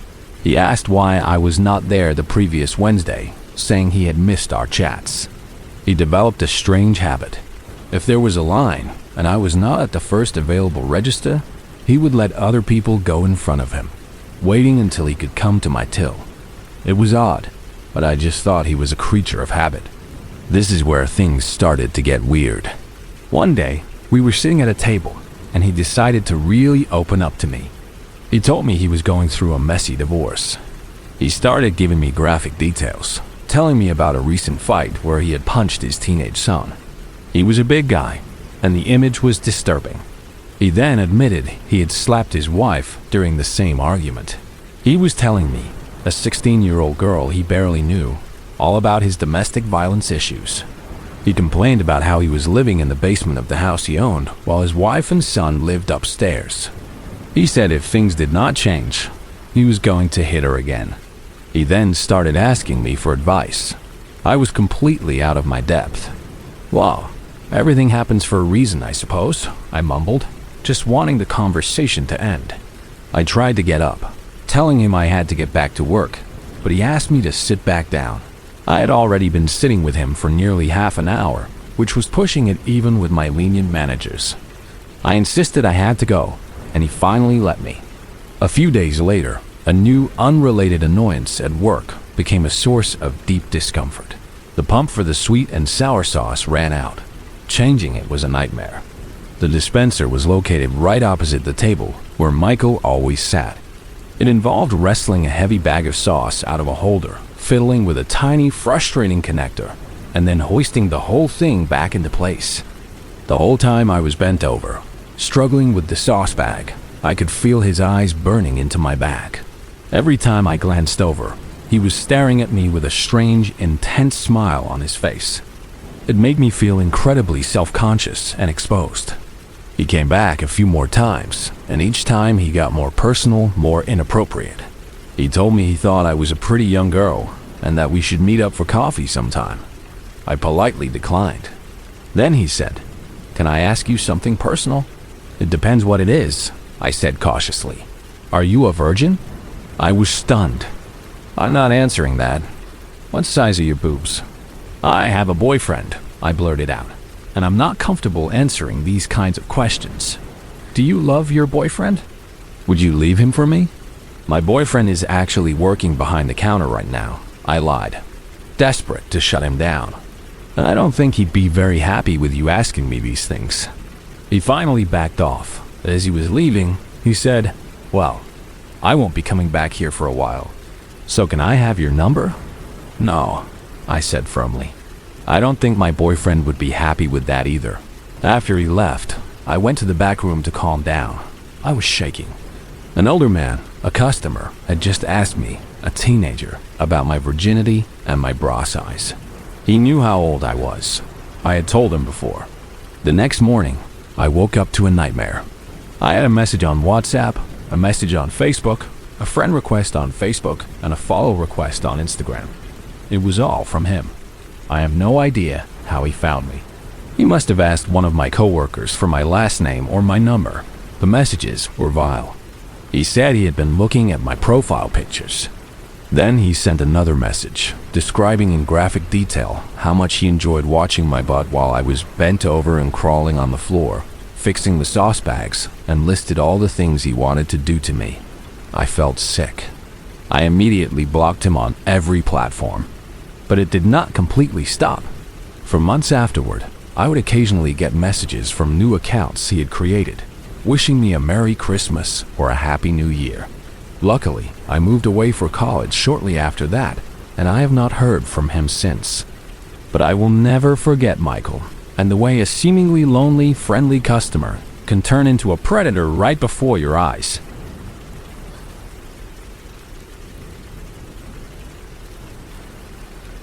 When I was 23, I was living on my own for the first time, renting a small apartment in Columbus, Ohio. One day, out of the blue, my ex-girlfriend from high school, Jessica, reached out to me. We had dated for a few months back then, but it ended badly because I was kind of a jerk and started talking to another girl. It had been over 5 years, and Jessica said she was over what happened and was willing to give it another shot. So we went on a date, and then another. Things were going surprisingly well. About a month into our new relationship, I was at work on a late shift when she called me, crying. She said she had gotten into a huge fight with her mother, that her mom had slapped her, and she needed a place to cool off for the night. I felt bad for her, so I told her she could stay at my place. When I got home from work, I found that she hadn't just come to cool off. She had moved in. All of her stuff was there, in bags and boxes piled up in my living room. I'm a pretty laid-back guy, and I needed help with the rent, so I was somewhat okay with it. I knew I was walking into a bad situation, but I had no idea how bad it was going to get. We lived together for a whopping 2 months before things took a dark turn. She started telling me she was insecure about me talking to other girls. Then she told me I wasn't allowed to watch porn. We started fighting constantly, sometimes all night long. She started cutting herself and telling me it was all my fault. She ended up getting a tetanus infection from a dirty blade and had to go to the hospital. She started calling me at work non-stop, demanding to know where I was and who I was with. I worked late hours as an EMT, and her constant calls were starting to affect my job. Things finally came to a head one night when she tried to tell me that me looking at porn was the same thing as me physically beating her. She started screaming at me, bringing up all the cutting and the doctor visits, claiming it was all my fault. I had had enough. I told her it was over and that she needed to move out. This pushed her over the edge. She ran into my bedroom and grabbed the handgun I kept in my nightstand for self-defense. She came back into the living room, pointed the gun at her own head, and told me she was going to kill herself. I immediately called the police. While I was on the phone with the dispatcher, she ran out of the apartment, throwing my loaded handgun onto the lawn outside before she sped off in her car. I thought to myself, finally, it's over. But it wasn't. A few days went by without any contact. Then she texted me, saying she needed to come over to give me my house key back. I told her no, just to throw it away. But of course, she didn't listen. She drove to my house anyway. She left the key, and she also taped a long, rambling note to my door. It said that I was mentally ill and that I needed help. It was filled with all this crap about how she forgave me for everything. I stopped reading it after the "I need help" part and tore it down. She kept texting me, asking if I had read her note. Then, she dropped the final bombshell. She texted me saying that she was pregnant, that the baby was mine, but that she was getting an abortion because of all the stress I had caused her. I knew it was a lie, just another desperate attempt to manipulate me. I blocked her number and never spoke to her again. Here I am, years down the road. I'm married now to a wonderful woman, and we have a 2-year-old daughter who's my whole world. I have no regrets about leaving Jessica. I hope that wherever she is, she got the help she needed. But I really, really never want to see her again.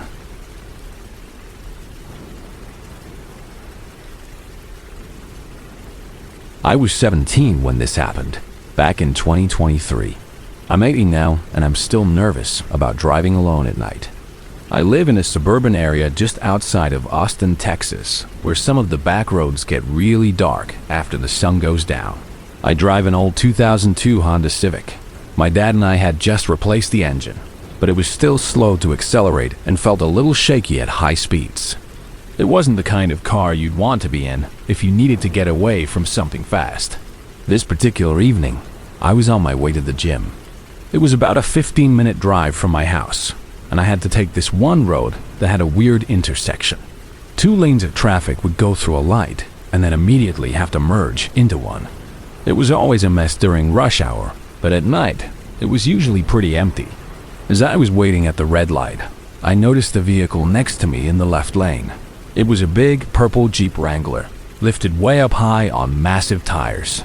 The windows were tinted so dark you couldn't see inside at all. It looked aggressive, like a monster truck. For some reason, just looking at it gave me a weird, uneasy feeling in the pit of my stomach. I just tried to ignore it.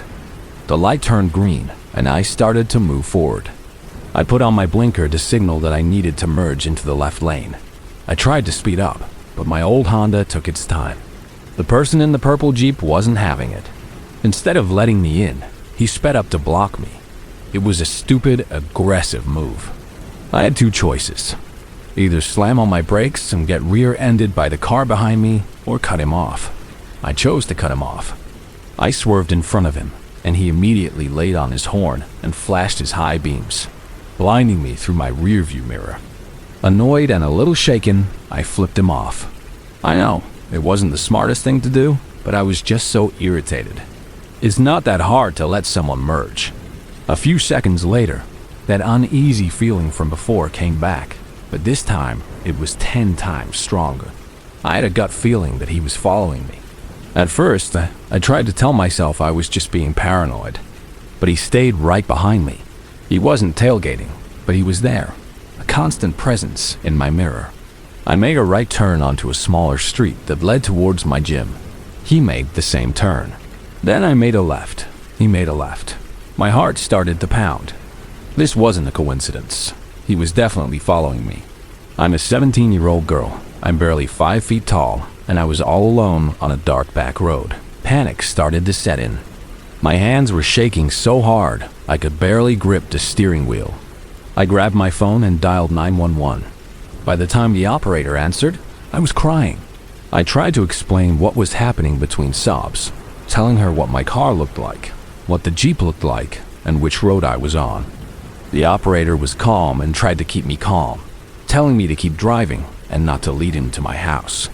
She told me to head towards a public, well-lit place, like a police station or a busy gas station. But I wasn't thinking clearly. My mind was just a blur of fear. This is where I made a huge mistake, something I still regret. Instead of following the operator's advice, I saw an upcoming turn into a residential neighborhood. In my panicked state, I thought maybe I could lose him in the winding streets. So I made a sharp right turn into the neighborhood. It was a terrible decision. The neighborhood was completely dark. There were no street lights, and all the houses had their lights off. And of course, the purple Jeep followed me right in. The road was a dead end. I was trapped. I quickly pulled over behind a parked car and killed my headlights, hoping he might drive past me. I watched in my side mirror as the Jeep just stopped in the middle of the road, its headlights cutting through the darkness, pointed right at me. It just sat there for what felt like an eternity. I was completely frozen, holding my breath, sure that someone was about to get out of that car. My phone was still connected to the 911 operator, and I was whispering what was happening. Just as I thought my heart was going to explode, the Jeep's reverse lights came on. It slowly turned into a driveway, backed out, and then drove away, leaving the neighborhood. I sat there for a few more minutes, shaking uncontrollably, not believing it was over. A few moments later, another pair of headlights appeared at the entrance to the neighborhood. For a second, I thought he had come back, but it was my dad's car. The 911 operator had dispatched a car to my location and had also called my parents. My dad pulled up behind me and ran to my car, pulling me out and holding me while I just cried. I never found out who was in that Jeep or what they wanted. Maybe it was just some guy trying to scare me after I cut him off. But maybe it was something worse. That experience taught me a valuable lesson. Always trust your gut. If you feel like something is wrong, it probably is. And never, ever drive into a dark, secluded area when you think you're being followed. Go somewhere public, somewhere bright, and call for help. It could save your life.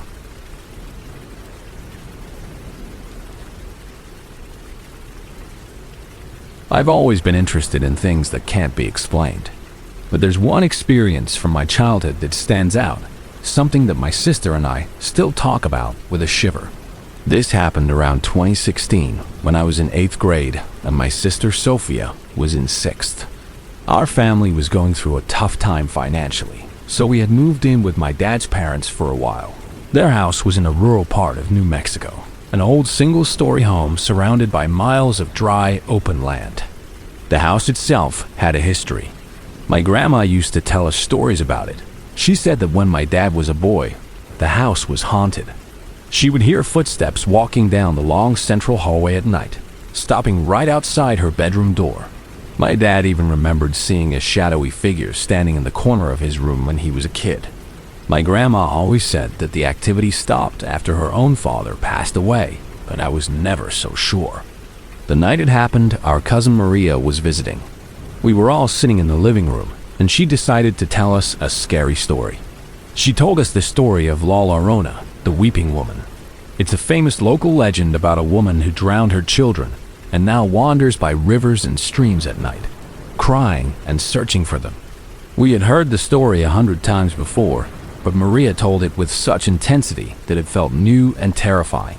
She described the woman's mournful cries echoing in the night, a sound of pure agony and loss. A little later, Maria's parents came to pick her up, and everyone else went to bed. The house was small, with only 3 bedrooms, all close to each other. Sophia and I shared a room at the end of the hall. It was a weekend, so we didn't have to set any alarms for school. I fell asleep pretty quickly, but I'm a very light sleeper. Any little noise can wake me up. Sometime in the early hours of the morning, when it was still completely dark outside, I was woken up by the most horrifying sound I have ever heard. It was a scream, but it was also a cry.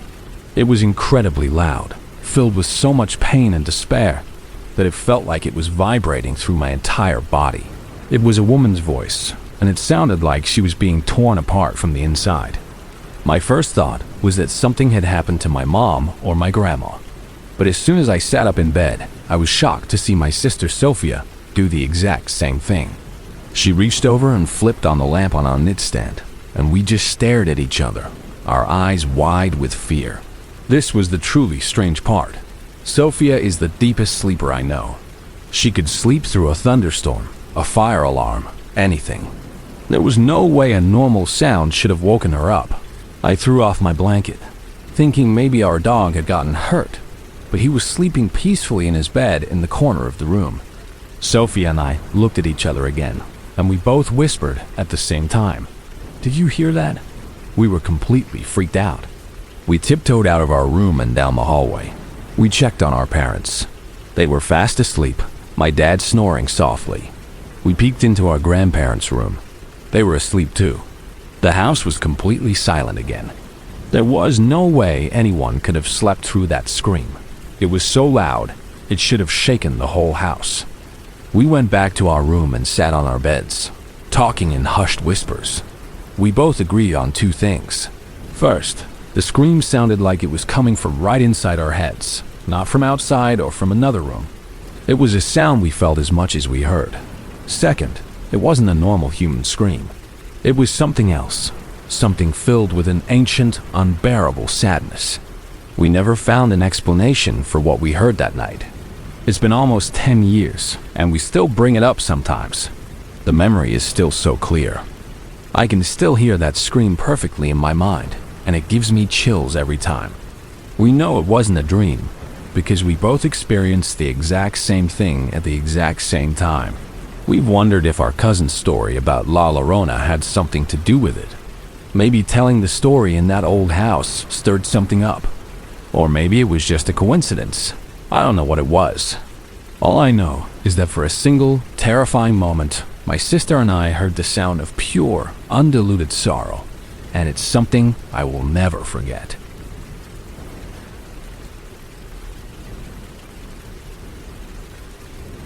When I was about 4 years old, my family took a trip to Yosemite National Park. This was back in the late 1990s. My mom has always had this kind of sixth sense, a powerful gut feeling about people and places. Her intuition has actually saved us from bad situations a couple of times, so we've all learned to trust it. We had been driving for a long time to get to Yosemite, and by the time we arrived at our motel, the Cedar Lodge, it was late at night. My brother and I were cranky, and my parents were exhausted. We all just wanted to get into our room and go to sleep. But the moment my dad pulled the car into the motel parking lot, something set my mom's teeth on edge. She got this look on her face, and she insisted that we leave. She said something felt wrong about the place, and she didn't want to stay there. My dad, who was tired and just wanted to be done with driving, managed to convince her to just stay for the one night. He told her we would leave first thing the next morning. I can still remember my mom being on high alert the whole time. She refused to let go of our hands, keeping us right by her side as my dad checked us in. She kept looking around the lobby, her eyes darting everywhere. To try and get her to relax, my dad suggested we all go for a quick swim in the motel pool. When we got to the pool, there were no towels. My mom called the front desk to ask for some. A few minutes later, a man came out to the pool area with a stack of towels. He was the motel's handyman. The moment this man arrived, my mom's whole demeanor changed. She immediately grabbed my brother and me out of the water and rushed us back to our room. She told my dad later that the man had given her the absolute creeps. She said there was just this feeling of pure evil about him, especially in the way he looked at his kids. That night, my mom and dad pushed the heavy dresser in front of our motel room door. They had my brother and me sleep in the same bed with them. The next morning, we checked out and left to go to another hotel. My mom couldn't stop talking about how evil that motel felt. About 2 months later, my parents were up late watching the news. There was a story about a man who had murdered a woman and 2 young girls in Yosemite. Just as my mom was saying, I bet it was at that motel. They showed a picture of the killer. His name was Cary Stayner, and he had worked as a handyman at the Cedar Lodge Motel. Cary Stayner was the man who had brought us our towels at the pool. We've never gone back to Yosemite since that trip, and my mom always tells us to listen to our gut. When every bone in your body is telling you something is wrong, get the hell out. I have no doubt that my mom's intuition saved our lives that night.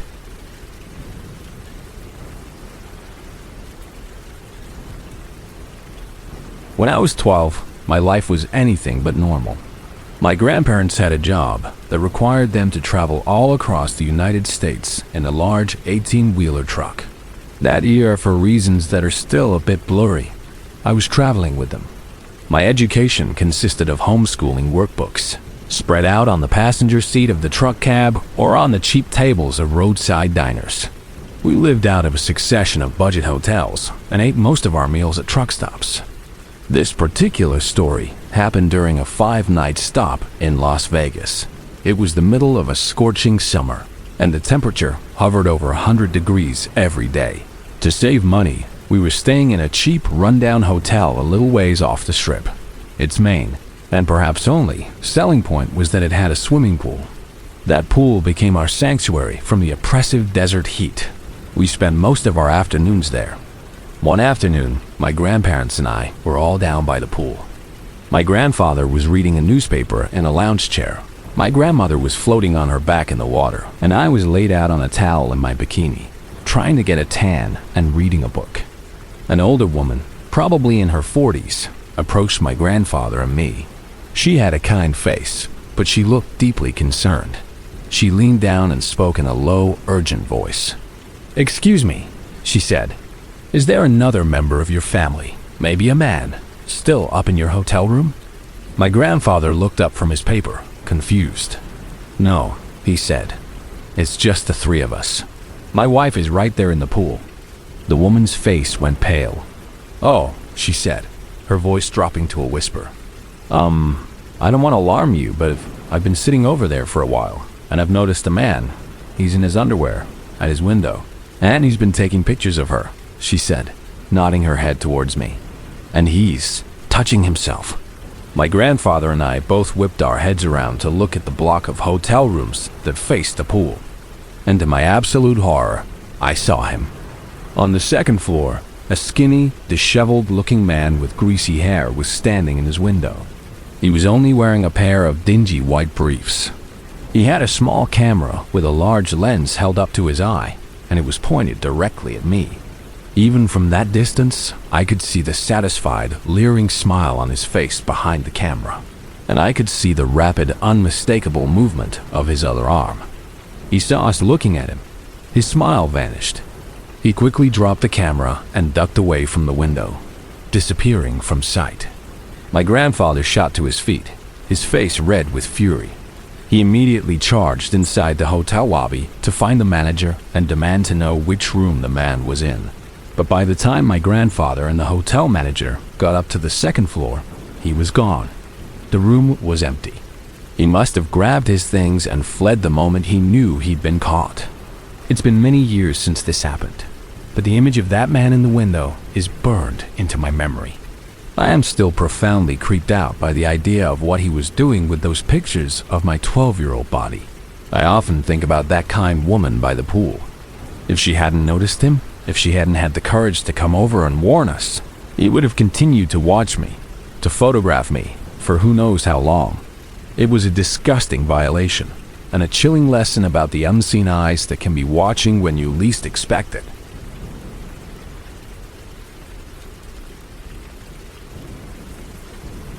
Back in 2019, before the world shut down, I was at a house party in a suburb of Tampa, Florida.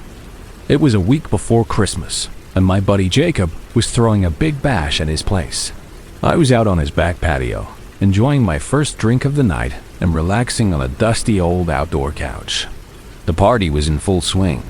People were drunkenly jumping into the pool, playing foosball in the garage, and loudly arguing over some video game inside. It was about 10 o'clock at night, and a full moon was hanging in the sky. The party was a bit of a sausage fest, with maybe 6 college-age girls and over 20 guys, which was kind of a bummer. But I was just happy to be out and drinking without having to worry about driving home. A few guys were out by a bonfire, tossing beer cans into the flames. I got up from the couch to refill my drink when my friend Scott grabbed my arm. "Dude," he said, "you have to come see this new chick that just showed up." I walked back inside to the living room, and that's when I saw her. She was gorgeous, a total knockout. She was sitting on the coffee table, wearing a black leather corset and fishnet stockings. She had full sleeve tattoos on both arms and a black choker with little spikes on it around her neck. She had fiery red hair and an intense look in her eyes. My first thought was that someone had brought a prostitute to the party, and I decided to keep my distance. But Scott grabbed my arm again. "Hold up, man," he said. "Our friend Mark brought her. He says she's a vampire." I rolled my eyes. A vampire? Seriously? I immediately lost interest and tried to leave again, just wanting to get another drink. But Scott wouldn't let me go. He made me watch as a small crowd gathered around the redhead. People started shouting out questions at her. She said her name was Lily, and that she had been a vampire for 12 years. She looked like she was in her mid-20s, but she claimed to be closer to 40. One guy asked to see her fangs. She pulled back her lips and bore her teeth in a menacing grin. I was shocked to see that she had extremely long pointed canine teeth. They looked real. The group clapped and cheered. Even though I was convinced they were just fake caps, I clapped along too. She was a good performer, I had to admit. With every question about daylight or drinking blood, she had a quick, confident answer, like she had done this a million times before. I decided to try something. I wanted to prove that this was all just an act.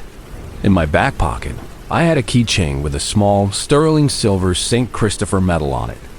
I slipped the ring part over my finger, with the medal resting in my palm, and started to approach her, like I was going to shake her hand. I didn't think she would mind, as she already had a guy on each arm. But as soon as I got within 5 feet of her, she snapped her head in my direction. "Back the hell up," she hissed, and pointed a finger right at the hand with the keychain. My blood ran cold. That was either an incredibly lucky coincidence, or something seriously messed up was going on. Some of the people around us laughed, but most of them booed at me and told me to get out of there. I shambled back outside to the pool and flopped down on the couch, too shaken to even get another drink. About half an hour later, I saw Lily come outside, followed by a group of about 8 guys. I sat up, half hoping she was about to jump in the pool, but she walked right past it and over to the bonfire. As she got close, Jacob's 2 dogs, who had been peacefully sleeping nearby, suddenly started barking and growling at her like crazy. As I was watching this, Scott came over and sat down next to me. "Dude," he whispered, "she has a flask of what she says is rat's blood. She was drinking it like water in there." I shrugged and said it was probably just tomato juice, but Scott insisted it was real blood. He said the flask had been passed around, and people had smelled the coppery metallic residue on the mouth of it. I was about to say something sarcastic when the crowd around the bonfire started screaming, but it wasn't a scream of excitement. It was a scream of pure terror. I heard a high-pitched wail of pain, and I shot to my feet. Lily was kneeling on the ground, biting into some random guy's leg. One of the guys next to her brought his beer bottle down and smashed it against her head, but she didn't let go. Jacob, the owner of the house, ran over and punched her hard in the side of the head, but she still held on tight. That's when most of the crowd started running away in terror. A handful of guys stayed behind and tried to pry Lily away from the guy on the ground, but she was impossibly strong. After a few more moments, she released him on her own. She let out a scream like a banshee, her mouth covered in blood, and then she took off running into the shadows of the backyard and disappeared. The guy she had bitten collapsed on the ground, screaming in pain. A long strip of denim had been torn away from his jeans, and blood was soaking through the fabric. I just stood there in shock, trying to process what I had just seen. The police and an ambulance showed up about 15 minutes later. I'd never seen or heard anything about Lily since that night. A few of us tried to find her online, but we couldn't find anything. Obviously, I don't think she was a real vampire. But the fact is, she tore a chunk of flesh off of some guy's leg with her teeth, and she was strong enough to hold on while being attacked by guys much bigger than her. I still tell this story sometimes, and people never believe me. But Scott was there, and he backs me up every time. It was the strangest, most terrifying thing I've ever seen at a party.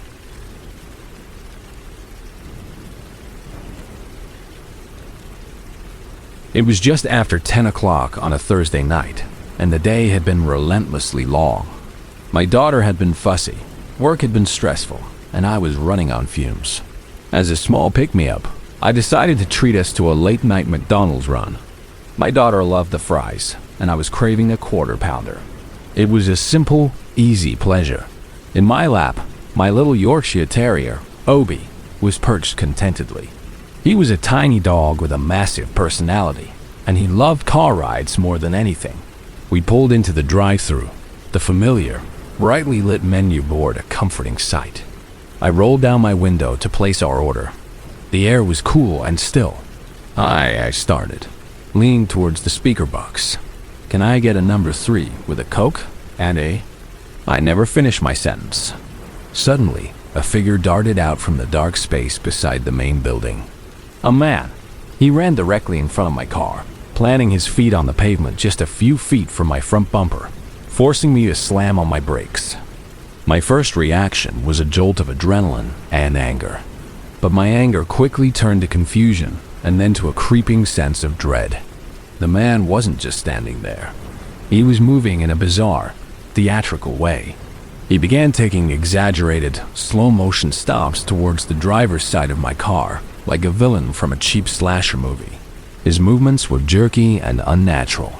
In my lap, Obi went absolutely ballistic.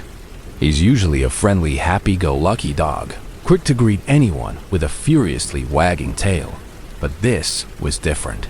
He seemed to sense something deeply wrong with this man. He erupted into a frenzy of high-pitched, ferocious barking, his tiny body trembling with rage. I stopped trying to order and just stared at the man, my hands frozen on the steering wheel.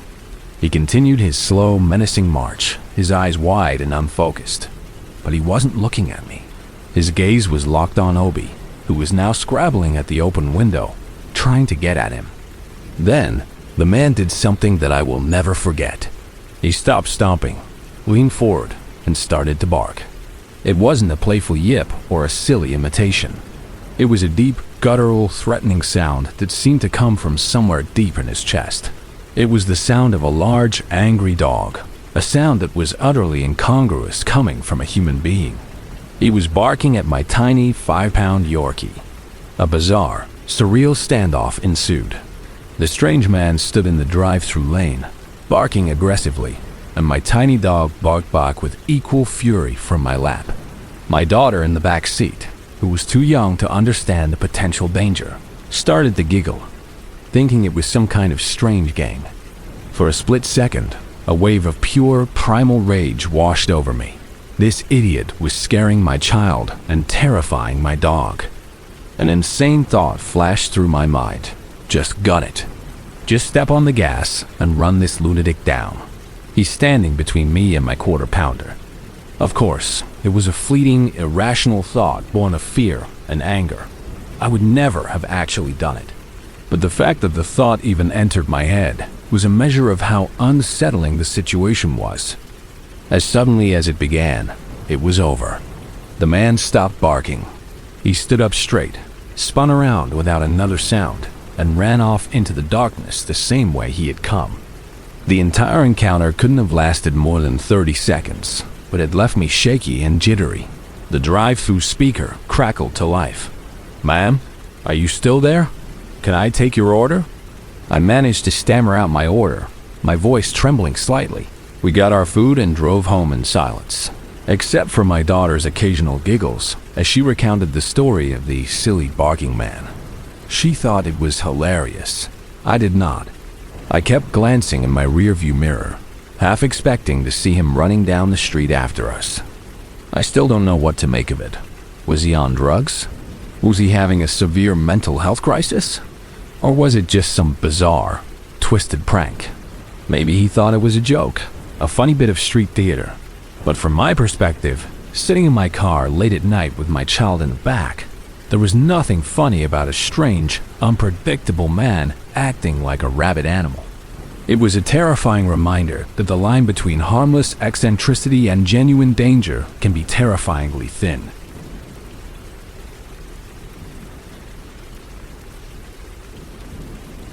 About 8 years before I met my current partner, I was living in a small, 2-bedroom apartment in Chicago with my then-boyfriend, Kevin.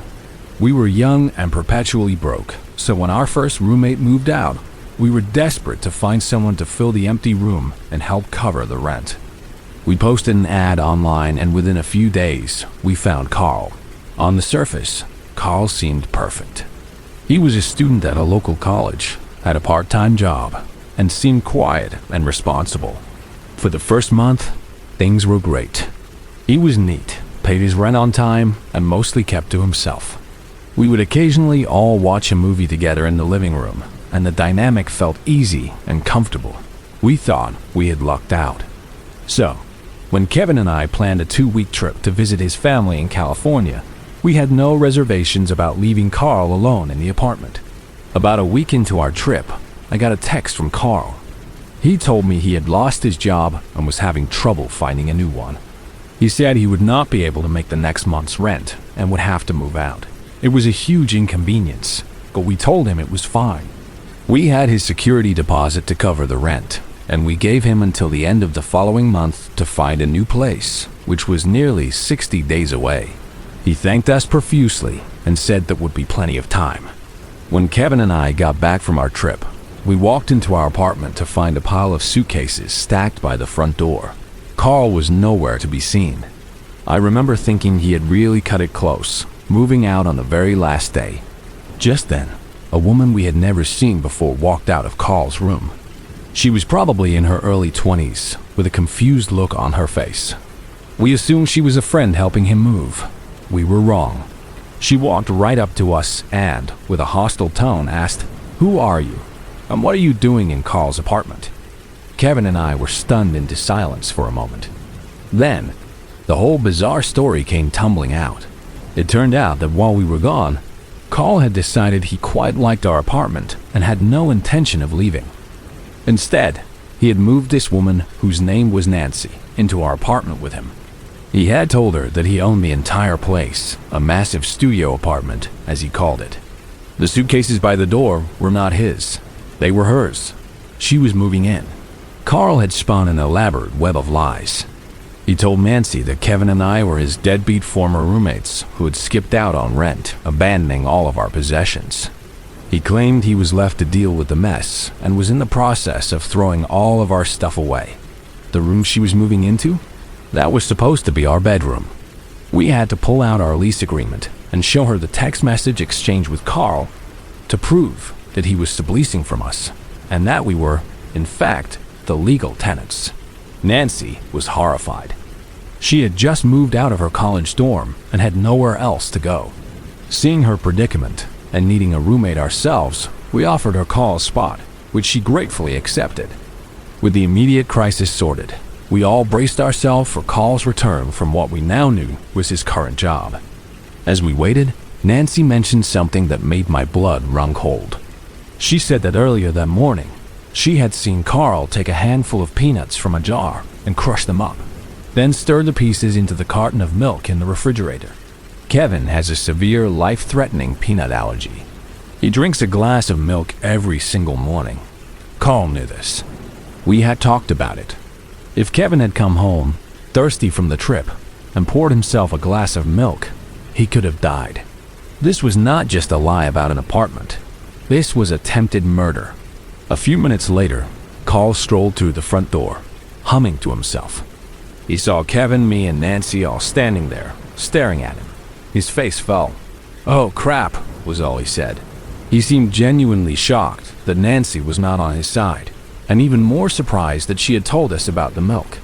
In a pathetic attempt to defend himself, he actually tried to get Kevin to drink the milk to prove it was not tainted. "Go on, drink it," he kept saying, a desperate look in his eyes. "If there's nothing in it, you'll be fine."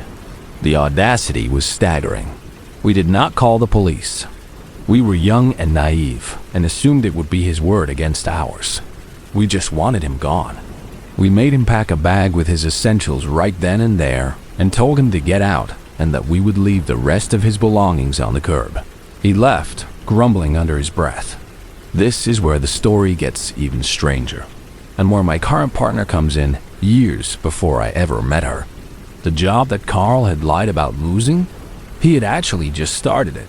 He had been hired to stock shelves at a small specialty grocery store.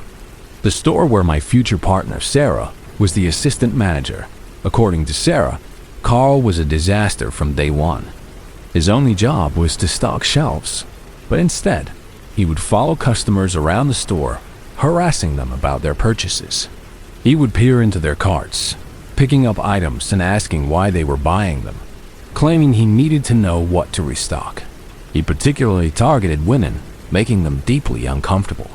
When he was not bothering customers, he would sit on the floor in the middle of an aisle with his girlfriend Nancy, who would visit him at work, and they would just talk, blocking the entire aisle until someone forced them to move. The final straw came when the owner of the store came in one morning, very early, to do inventory. he noticed lights on in the basement stockroom. When he went down to investigate, he found Carl asleep on a pile of product boxes. He had been secretly living in the stockroom to avoid paying rent at his new place. The owner fired him on the spot and told him never to come back. For the next several days, Carl kept showing up for his shift as if nothing had happened, and they had to repeatedly kick him out of the store. Neither I, nor Kevin, nor Sarah, nor anyone else we know has seen or heard from Carl since. We are all perfectly fine with that. It is terrifying to think that for a few months, I shared my home with someone so casually malicious, a person who could so easily cross the line from petty lies to potentially deadly actions over something as simple as wanting to keep a cheap apartment.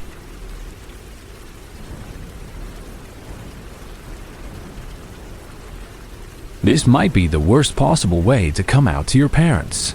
I was a sophomore in high school, and I was deeply in the closet. My mother is a very conservative Christian, and while she was generally tolerant of gay people in theory, I knew she would never let me have a boyfriend while I was living under her roof. This all happened back in 2018. I was on the costume crew for our school's fall play. One of my castmates was this really cute guy named Kevin. He wore skinny jeans, had great hair, and I learned from a mutual friend that he was bisexual. So, I started flirting with him. After a few months of hanging out and growing closer, I asked him out on the last day of the play. He said yes. At first, we had to hide our relationship, which wasn't too hard. We would go to the movies or hang out at his house. But things started to go downhill after the first time we had sex. He became incredibly demanding about hanging out. He was constantly horny and frustrated, and he didn't seem to care that it was difficult for me to sneak around my mom. I tried to talk to him about it, and he seemed to understand for about a week. Then he started getting nasty. He would ignore me at school, only to blow up my phone with insulting texts later. He became insanely jealous of my friends. After 9 months of this, I had enough. I dumped him over text while I was on vacation in Florida. I know, it was a cowardly move, but I was 16 and scared. He completely lost it. He blew up my phone for a week straight. Then, he suddenly started acting normal, like we were just friends again. That lasted for about a month until we got back to school. Unfortunately, while we were dating, we had coordinated our class schedules. Now we had 4 out of 7 classes together. At first, he seemed okay. Then he started staring at me in class. Then he started texting me again, sending sad messages about how much he missed me. I felt bad for him, so I started being nice to him again. That was a huge mistake. He started getting attached again. He would try to insert himself into my friend group. He would beg me to take him back. I kept saying no. Around October, he started getting really bad. I would get texts at 1 in the morning about him swallowing a whole bottle of melatonin. In hindsight, I should have gone to the police or a school counselor, but I was terrified that it would lead to my mom finding out about us.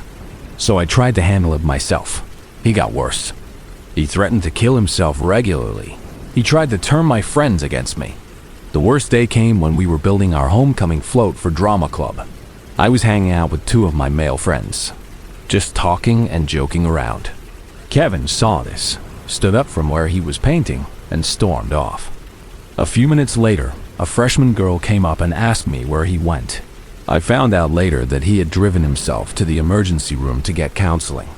I was happy, thinking he was finally getting help. I had no idea how obsessed he truly was.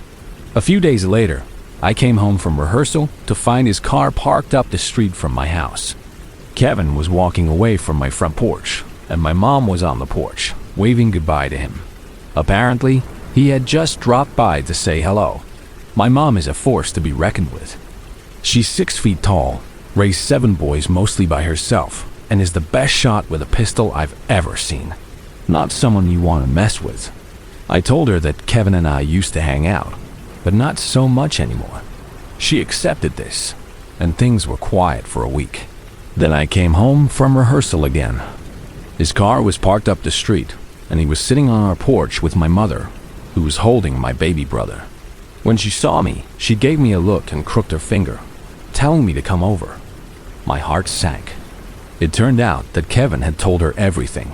our whole relationship, but he had twisted the story to make me look like the abuser and him the victim. She started laying into me, then dismissed Kevin, who walked back to his car smirking. After she was done ranting, I calmly told her my side of the story.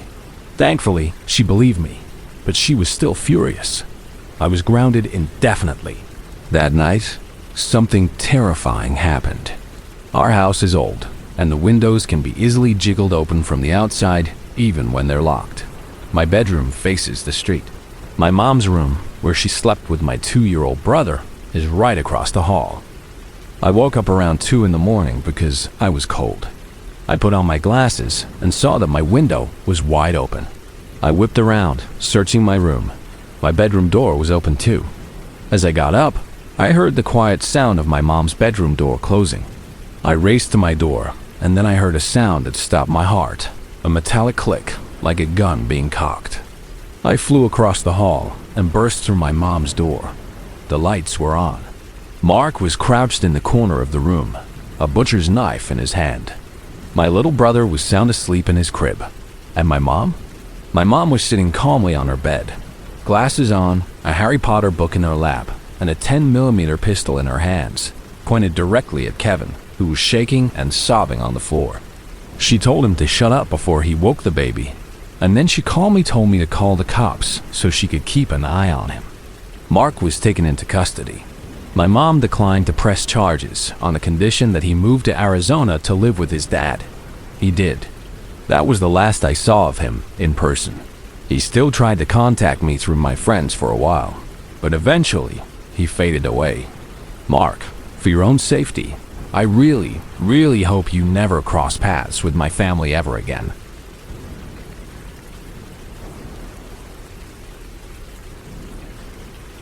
In February of 2003, I was 24 years old and living in Daegu, South Korea. I had moved there after college to teach English, and I was renting a small room in a high-rise apartment building that overlooked the bustling city center. On the morning of February 18th, I was woken up just after 10 o'clock by the sound of sirens. It wasn't just 1 or 2 sirens.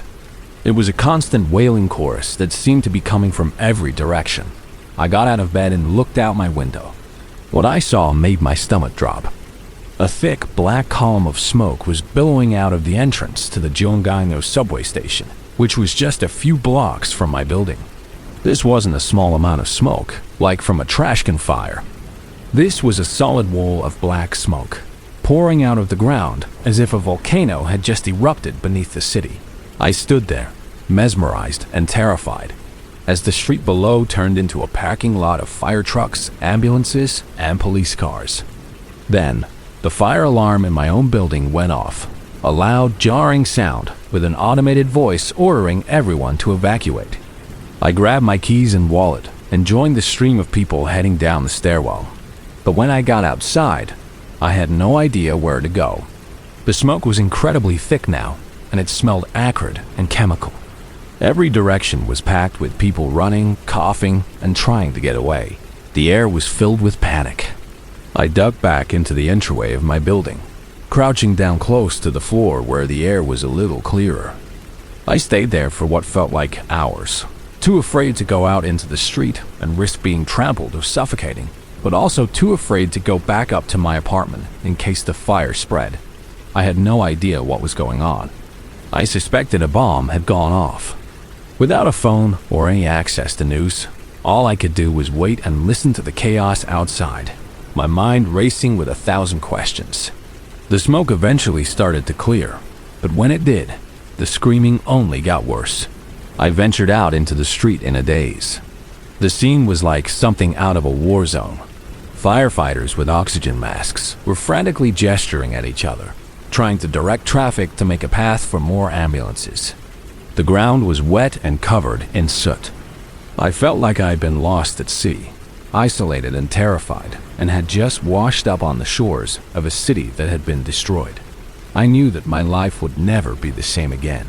It wasn't until nearly a week later that I learned the full, horrific story. A 56-year-old unemployed man named Kim Dae-han had boarded a subway train that morning with a duffel bag filled with cartons of flammable liquid, likely gasoline. He had suffered a stroke a few years earlier that had left him partly paralyzed, and he was deeply depressed. He later told police that he wanted to kill himself, but he wanted to do it in a crowded place so that he could take other people with him. As the train was moving, he started pouring the liquid on the floor. Other passengers saw him fumbling with a lighter and tried to stop him, but it was too late. The train car erupted in flames. When the doors opened at the Jimganglo station, the station right below my apartment, he and several other passengers managed to escape. But the fire spread with terrifying speed through all 6 cars of the train, fueled by the flammable materials used in the seats and insulation. The smoke was so thick that another train, heading in the opposite direction, pulled into the same station and stopped right next to the burning train. The conductor of the second train, unsure of what to do, didn't open the doors. A minute later, the power in the station failed, trapping the train. The conductor eventually panicked and abandoned his train, leaving all the passengers locked inside. There were no fire extinguishers on the trains and no sprinkler systems on the subway platforms. By the time emergency responders were able to reach the trains hours later, it was too late. Over 190 people, men, women, and children, died that day, trapped beneath the streets. Kim Dae-han was found later in a hospital, being treated for his burns. He was sentenced to life in prison, where he died a year later. The conductor of the second train was also arrested for criminal negligence. That's my story of how I was practically standing on top of one of the worst mass murders in recent history. I left Daegu soon after that. The memory of the black smoke and the sound of the sirens has never left me. It taught me to cherish every single day, to be grateful for every moment that I get to wake up and be alive.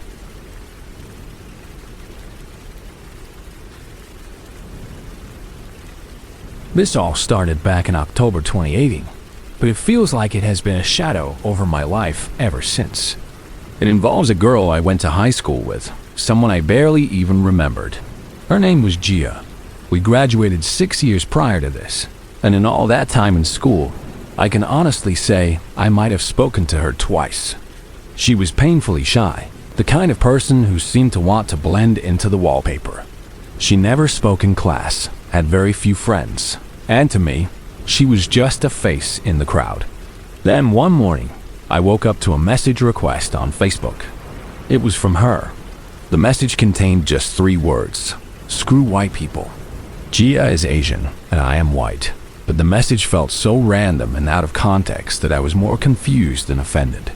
I tried to reply, to ask her what was going on, but I discovered she had already blocked me from messaging her back. It was weird, but I figured it was some kind of mistake or a hacked account, so I just shrugged it off and moved on with my day. About a month later, another message request appeared. It was from Gia again. This time, it was a screenshot of an Instagram account. The account had my full name as the username, but there were no posts, no followers, just a blank profile. A cold knot formed in my stomach. My name is very unique. The chances of it being someone else were virtually 0. She had created a fake account in my name. I tried to message her again, to demand an explanation, but once more, she had blocked me immediately after sending the message. I searched for the account on Instagram, but it was gone. Now I was genuinely freaked out. The thought of someone impersonating me online, potentially posting things under my name, was terrifying. I remembered one person from high school who used to be friends with her, so I reached out and asked if she could pass on a message for me. To my surprise, she told me they were not friends anymore and had not spoken in months. She had no idea what was going on. I told my closest friends about the strange messages, and a few of them said they had received weird messages from her as well. Random memes, bizarre 3-word sentences that made no sense. We were all completely baffled. None of us had ever had any significant interaction with this girl. I racked my brain, trying to think if we had ever been mean to her, if there was some long-forgotten slight that could have triggered this, but I came up with nothing. The most vivid memory I have of her is giving her a piece of gum in chemistry class once. That was it. Hoping it would just blow over, I tried to ignore it. But then, a few days before Christmas, my phone started buzzing uncontrollably. I picked it up and saw my Facebook notifications were exploding. I had over 100 of them. Gia had gone on a rampage, sharing every single one of my public photos and posts from the last several years. My Messenger app was also flooded. I opened it to find 50 or 60 messages from her, all saying the same two words: kill yourself. Panic set in. I tried to message her, but of course, she had blocked me. I was furious and scared. I went to her profile with the intention of blocking her and ending this for good. Before I did, I scrolled down her wall. It was a horrifying collage of obsession. She had shared hundreds of posts and pictures, not just of me, but of my friends and other people from our high school I did not even know. Desperate, I did some digging and found her older sister's Facebook profile. I took screenshots of everything: the shared posts, the fake account, the death threats, and sent them all to her sister in a long, frantic message, begging for an explanation. Her sister was shocked. She told me that Gia had deleted her from Facebook a few months back after an argument, right around the time this all started, so she had no idea any of this was happening. She promised she would talk to Gia and make her stop. A few hours later, she messaged me back. She had spoken to Gia, who had apparently promised to stop and apologized for her behavior. I felt a huge wave of relief. It was finally over. Months passed. It was now February 2019. I had almost forgotten about the whole ordeal. One night, I was playing video games with my friends online when my phone, sitting on the desk beside me, lit up with a notification. I ignored it. A few seconds later, it lit up again. And again. And again. My phone was being spammed with notifications, and a sickening feeling of dread washed over me. I knew, even before I looked, that it was her. I picked up my phone. It was exactly what I had feared. She was sharing my pictures again, this time with captions like, "I hope you die." I instantly blocked the account. A minute later, it started again from a different account with a slightly different username. She had created at least 10 fake accounts and was systematically using them to harass me. I was frantically blocking them as fast as they appeared. I messaged her sister again, this time telling her that if it did not stop immediately, I was going to the police. The next day, things escalated. My cousin, who was much older than me, received a series of messages from Gia. She seemed to think he was my father. She had spun an insane story, claiming that I owed her money, that I had stolen and hacked her phone, and that I was the reason she had lost a college scholarship and had to move. She claimed I owed her $10,000, an amount that ballooned to $50,000 and then to $100,000 as the conversation went on. It was all a complete, delusional fabrication. I had no idea what I had done to become the focus of such intense, bizarre hatred. The next day, I went to the police. I showed them the years of screenshots, the threats, the false accusations. They told me I had a strong case and could press charges for harassment. But after thinking about it, I decided not to, at least not yet. As much as she had terrorized me, I did not think she was violent. I believed she was seriously mentally ill and needed help, not a criminal record. I just wanted it to stop. The police agreed to call her and issue a formal warning. They told her that any further contact with me or my family would result in immediate charges and a restraining order. That was the last I heard from her directly. I hope her family got her the help she so clearly needs.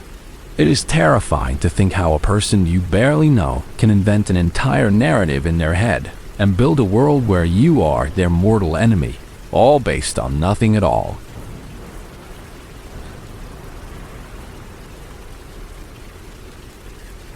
My older sister Maya and I are 4 years apart, but we have always been incredibly close, more like twins who just missed each other at the gate. She is the calm, steady one. I am the one who feels things a little too deeply. So when my 11-year relationship finally imploded last year, she was the one who suggested we get away for my birthday. It would be my first birthday as a single woman in over a decade, and the thought of celebrating in my city, surrounded by pitying looks and ghosts of memories, felt like a punishment. I needed a hard reset. I needed the ocean.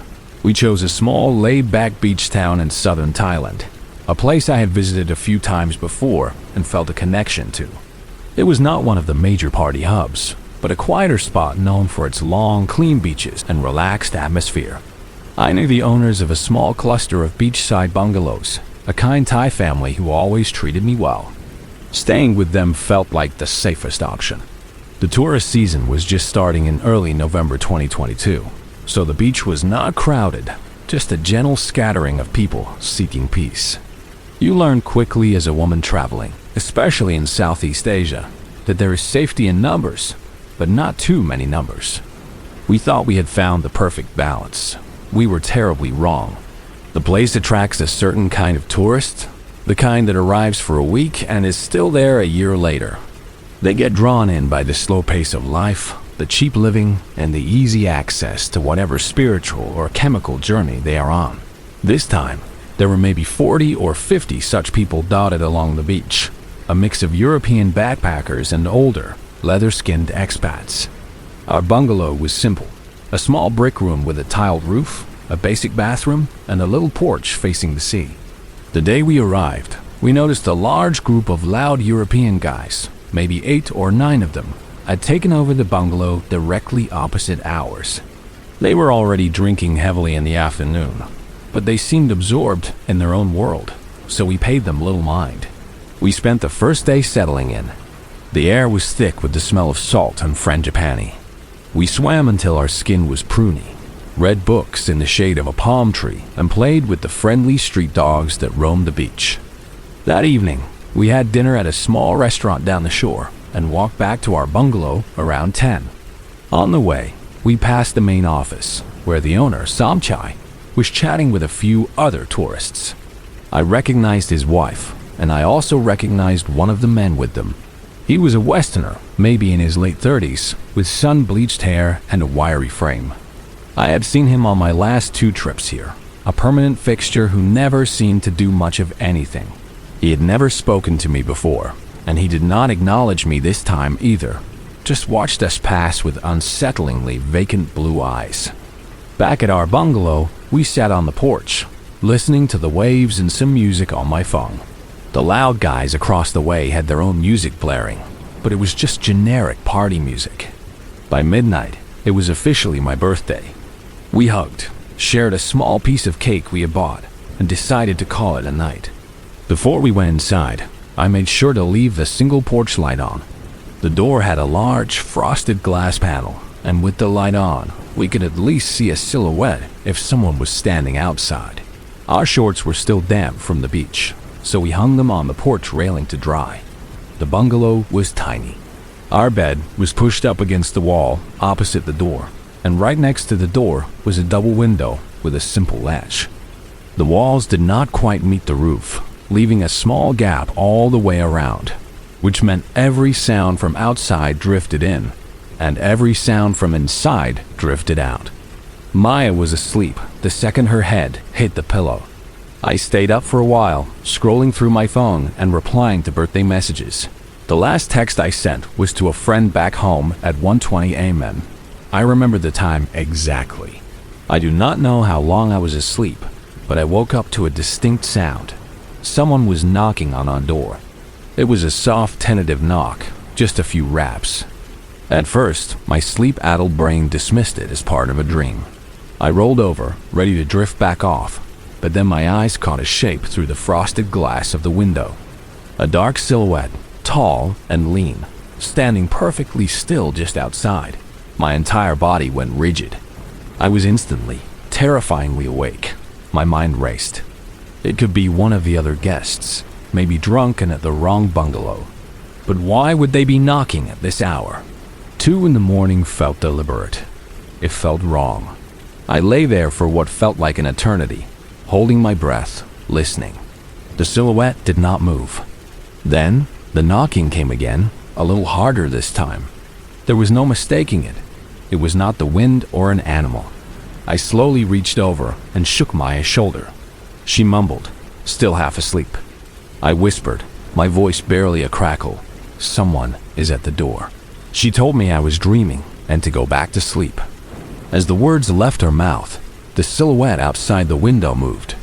It shifted from the door to the window, and we both saw a hand come up and press against the glass. The fool was trying to slide the window open from the outside. That is when the fear turned to fury. I always travel with a small can of pepper spray and a Swiss Army knife. I slipped out of bed, my feet silent on the cool tile floor, and retrieved them from my backpack. My plan was simple and brutal.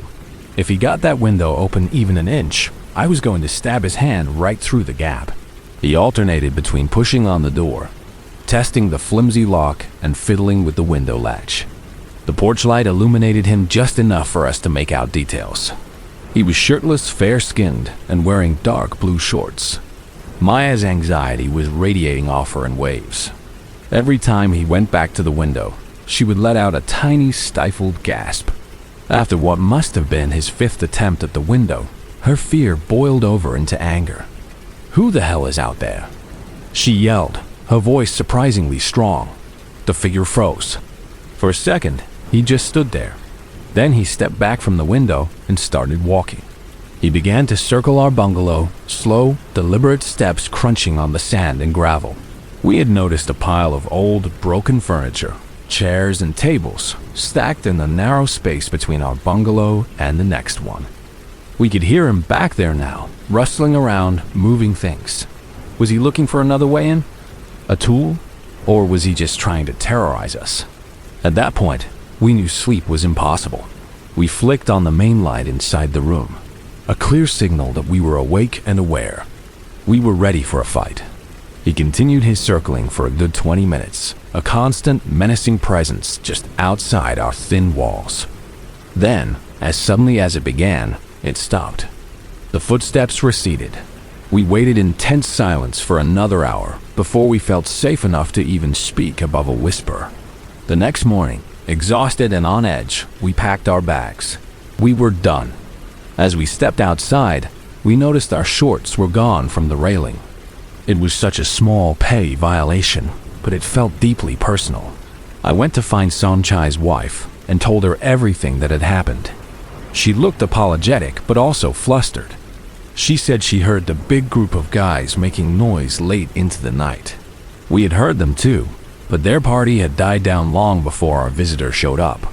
The silence had been absolute when the knocking started. I told her this, and she just nodded, a confused look on her face. While we waited for her to check the room for damages, we sat at the small cafe area. And that is when he appeared.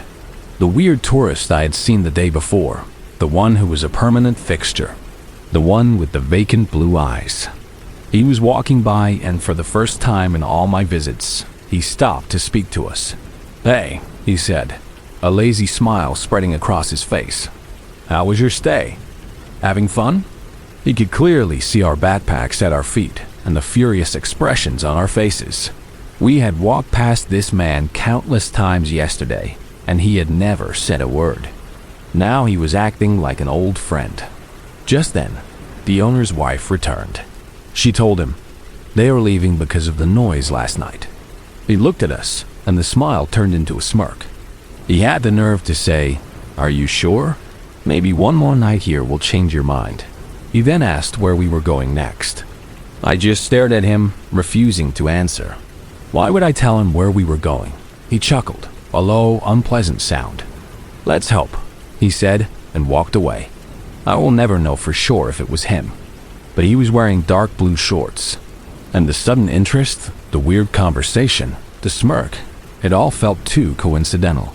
Maybe he just saw two pissed off girls and wanted to start a conversation. Or maybe he came back to see the results of his terrifying little game. We moved to a much nicer, more secure hotel down the beach and tried to salvage my birthday. But the memory of that night, of that silhouette at the window, stayed with us long after we returned home.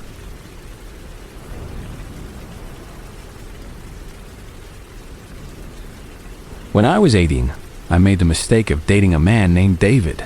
I met him online, and at first, he seemed charming and intense. But I quickly learned that his intensity was really just a mask for a deeply jealous, controlling, and abusive personality. Our relationship lasted for just over a year, and it was a year of constant fear and misery. He was filled with a sadistic rage that could be triggered by the smallest thing. I tried to leave him so many times, but each attempt was met with a new level of terror. He would threaten to hurt me and my family. He would physically drag me back to his apartment. He would threaten to kill himself, sending me pictures of knives and pills. He would stalk me, showing up at my job and my house, harassing me until I gave in and went back to him out of sheer exhaustion and fear.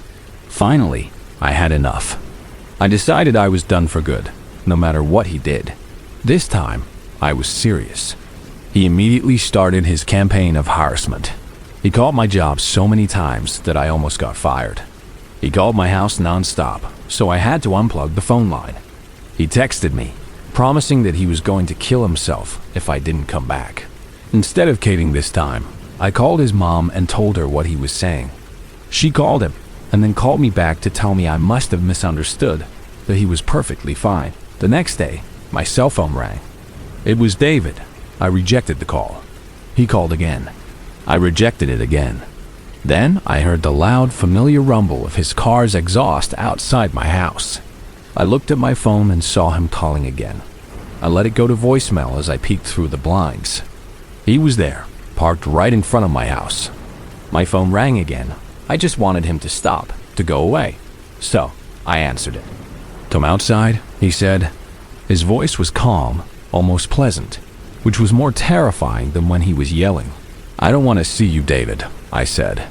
"Just come outside for a few minutes, please," he said. "I told you to stop calling me." "Why are you at my house?" I asked. "I just felt bad about how everything went down," he said.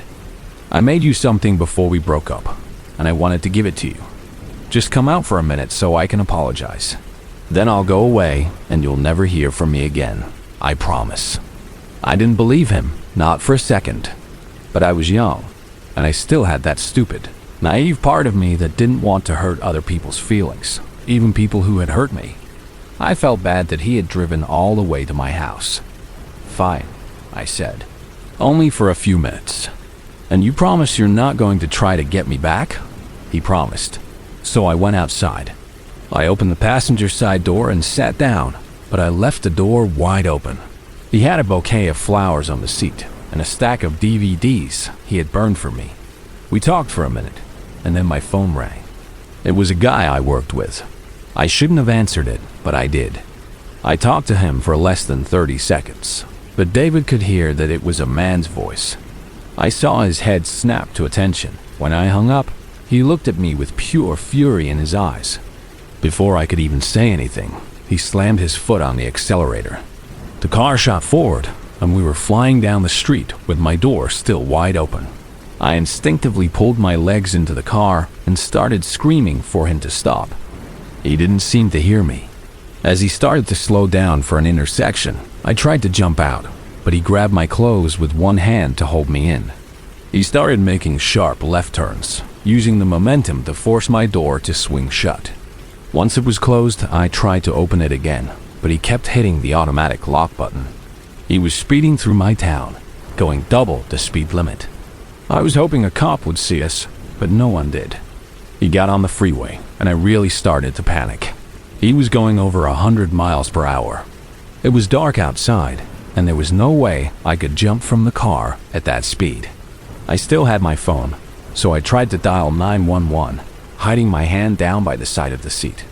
But he saw what I was doing. He started swerving all over the road, trying to grab the phone from me. He finally managed to snatch it away. He rolled down his window, threw my phone out onto the freeway, and rolled the window back up. Then he looked at me and said flatly, "If I can't have you, then no one will." My heart sank. This was it. I was being kidnapped, and he was going to kill me. I felt completely defeated. But then, a new thought entered my mind. The only way I was going to survive, this was by playing his game. I had to use psychological warfare. I knew he was driving towards his friend Marco's house. I had to act fast. I started telling him that I loved him, that I wished we could be together. I told him that I had been considering giving him another chance when I saw the flowers. But now that he was doing this, I didn't know if I could trust him. I was feeding into his delusion, offering him a sliver of hope. He got off the freeway at Marco's exit. I knew I only had a few moments before we got to the house. I kept talking to him, trying to keep him distracted. He asked me if he still had a chance with me, if he turned the car around right now. I hesitated for a moment, trying to sound convincing. "I think we could probably work it out," I said softly. It worked. He looped around and got back on the freeway, heading back towards my house. The ride back was the most tense, terrifying hour of my life. I had to keep up the act, talking to him like nothing was wrong. When we finally got back to my house, he let me open my door. I got out, took the flowers and DVDs, and waved goodbye as he drove away. I walked straight to my garbage can, threw everything in the trash, and then collapsed on my couch, shaking violently, but so incredibly grateful to be alive. The next day, I went to the police station and filed for a restraining order. It took a few more years, but he was eventually sent to prison for other crimes. He's where he belongs now, and I hope I never see him again for the rest of my life.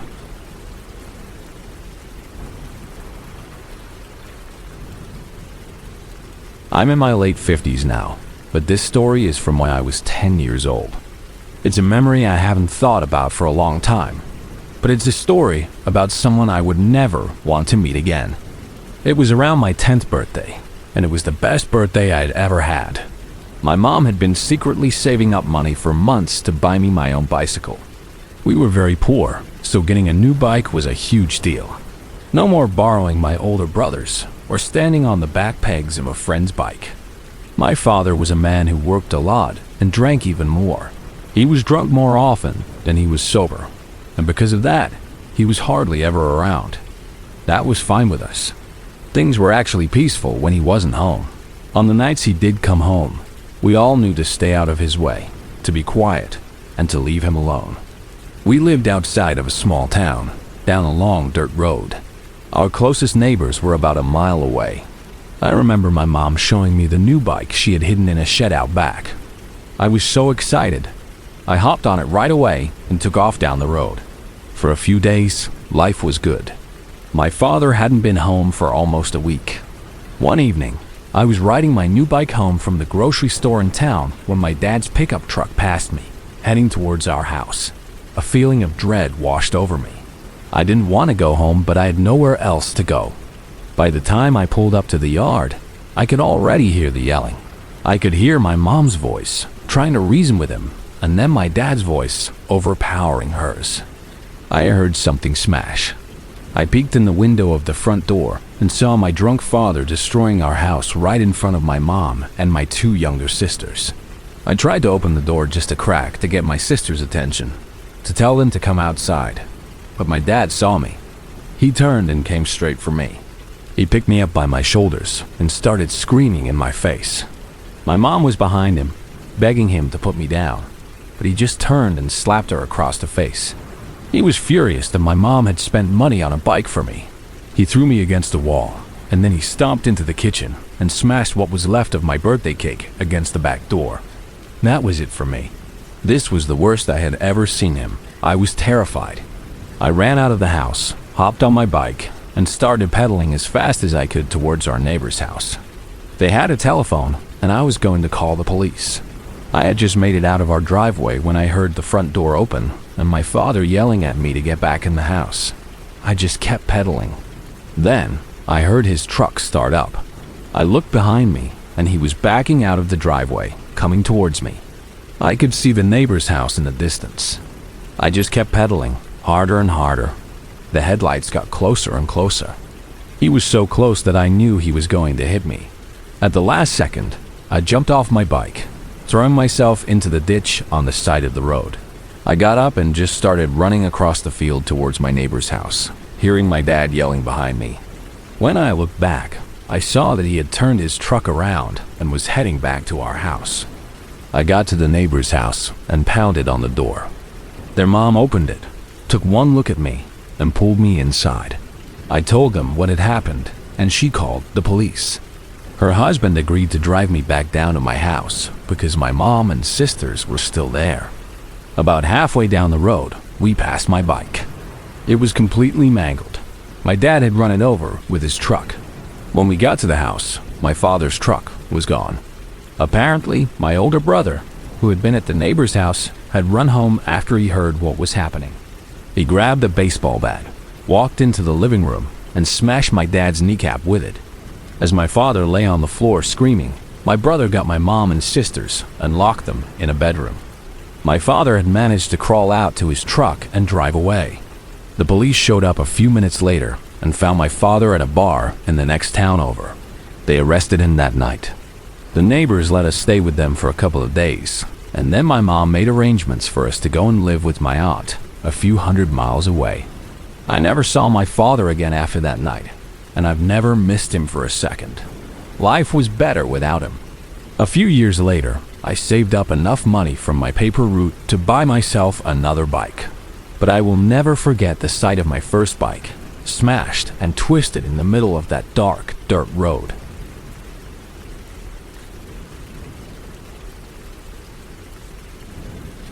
My husband, Mike, and I live in a fairly isolated house in rural North Carolina. Our property is deep in the woods, with our long driveway connecting to a stretch of state highway that runs between two major interstates. It's usually pretty quiet out here, especially at night. All you can hear are the crickets and the frogs. This happened just a few months ago, in early 2024. It was a warm evening, around 9 o'clock, and Mike and I were out on our front porch having a cigarette, just enjoying the peace and quiet after putting our two kids to bed. We were looking up at the stars when I heard something faint in the distance. I held up my hand to shush Mike, even though he wasn't talking. "Did you hear that?" I whispered. At first, it sounded like a coyote or some other animal, but then it came again, clearer this time. It was a woman screaming, and it wasn't just a scared scream. It was a sound of absolute gut-wrenching terror. It sounded like she was being murdered.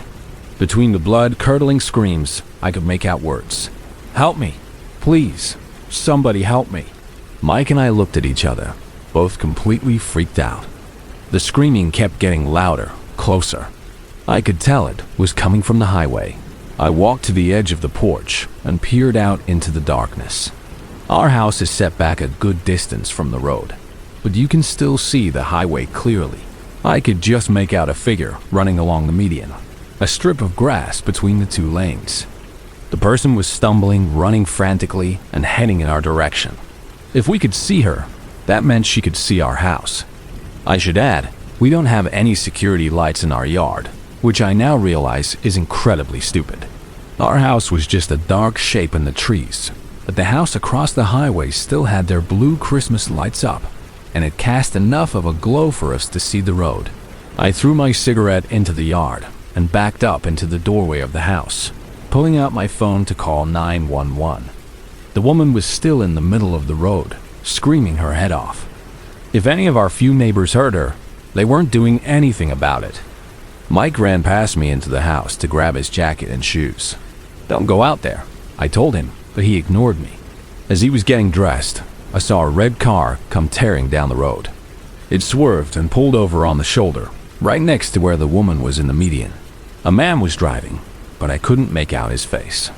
I could only hear his voice, yelling horrible things at her, calling her awful names and screaming that he was going to kill her.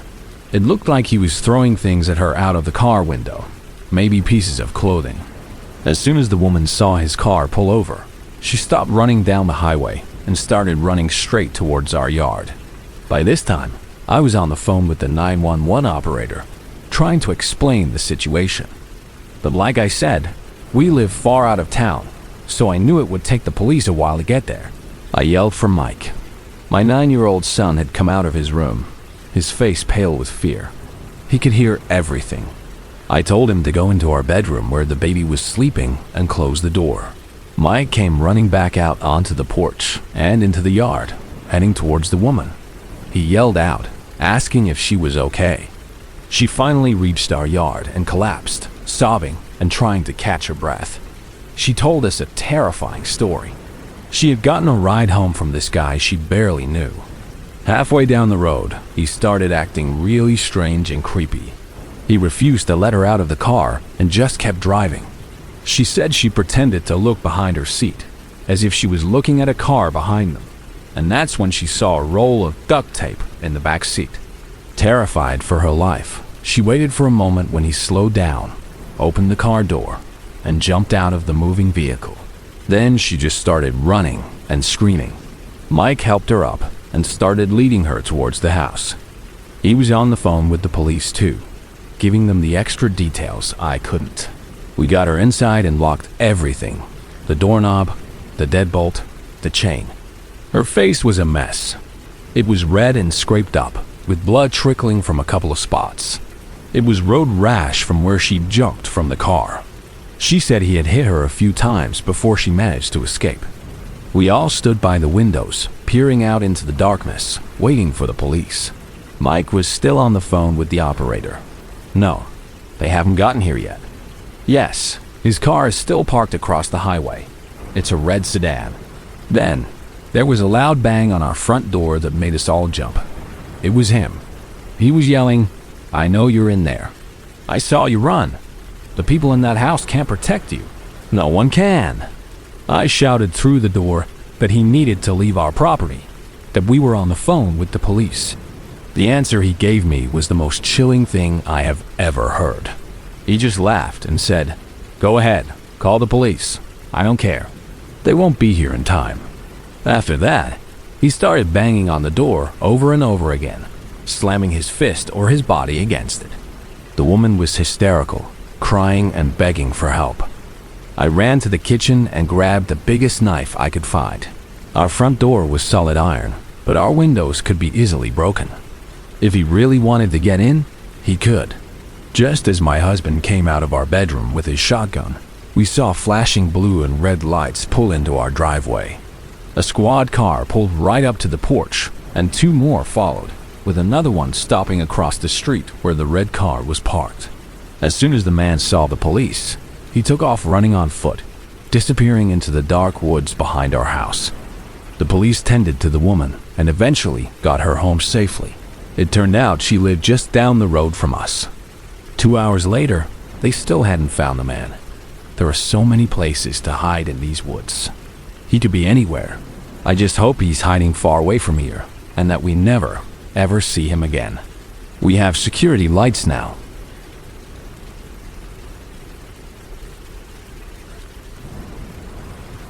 My father is a man of few words, especially when it comes to the past.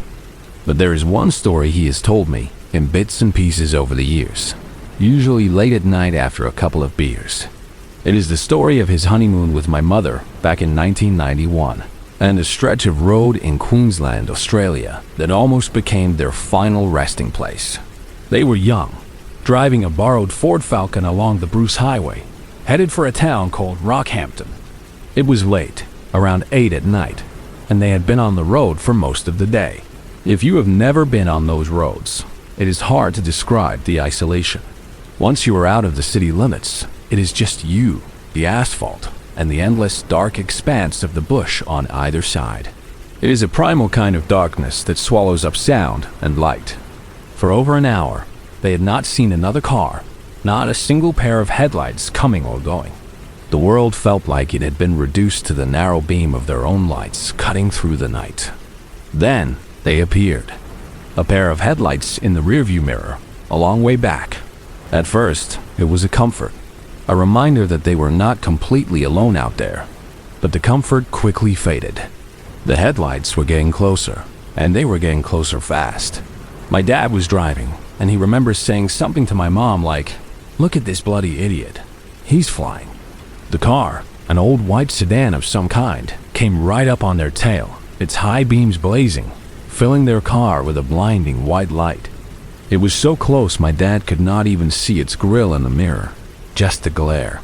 It stayed there for 5 agonizing minutes, glued to their bumper. My parents were getting nervous. Why was he not overtaking? The road was straight and empty. Then, as suddenly as it had appeared, the car dropped back. It slowed dramatically, almost to a stop, and hung there, a distant pair of eyes in the darkness, about a kilometer behind them. For the next 10 minutes, they drove on, the silence in their own car thick with unspoken questions. The weirdness of it was getting under their skin. It felt predatory. Then the headlights began to approach again, just as quickly as before.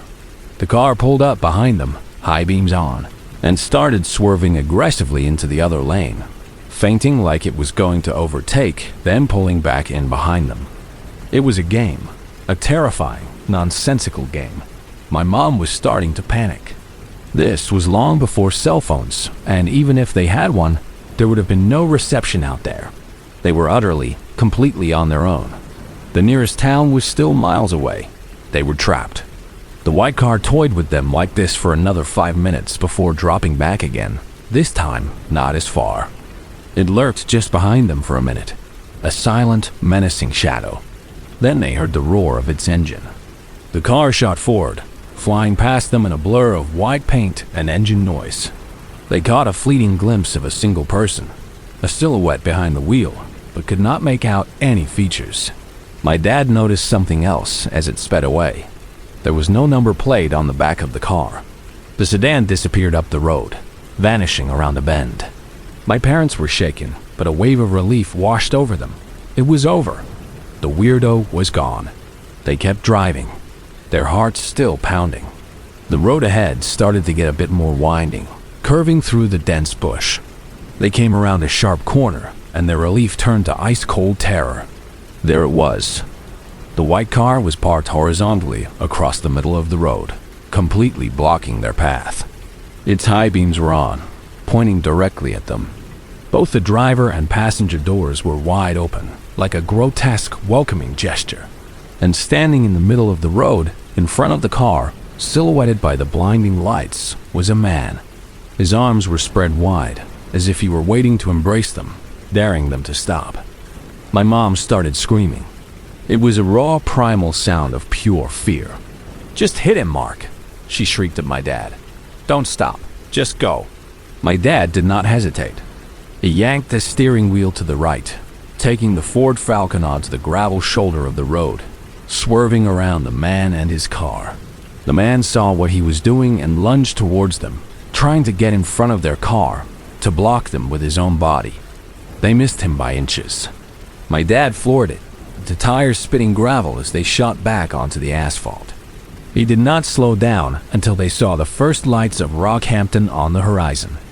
They found their hotel, parked the car around the back, hidden from the highway, and stumbled inside. My mom was hysterical.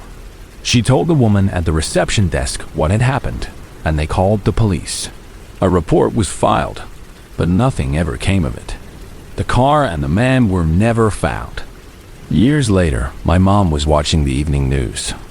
A story came on about a man who had just been arrested, a suspect in a series of brutal murders of backpackers. His grainy photo flashed on the screen. My mom let out a sharp gasp and called my dad into the room. They both stared at the television, their faces pale. They looked at each other, and they knew. It was him.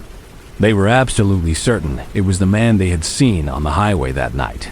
I have looked it up since. The man they saw on the TV was Ivan Milat, the backpacker murderer. The official timeline does not place him in Queensland during that period, but I will not call my parents liars. I will never forget the look in my dad's eyes when he tells that story, the chilling certainty in his voice. Maybe it was just some other monster who looked like him. Or maybe, for one terrifying night on a lonely stretch of highway, my parents drove straight into a killer's trap and, by some miracle, managed to drive right out again.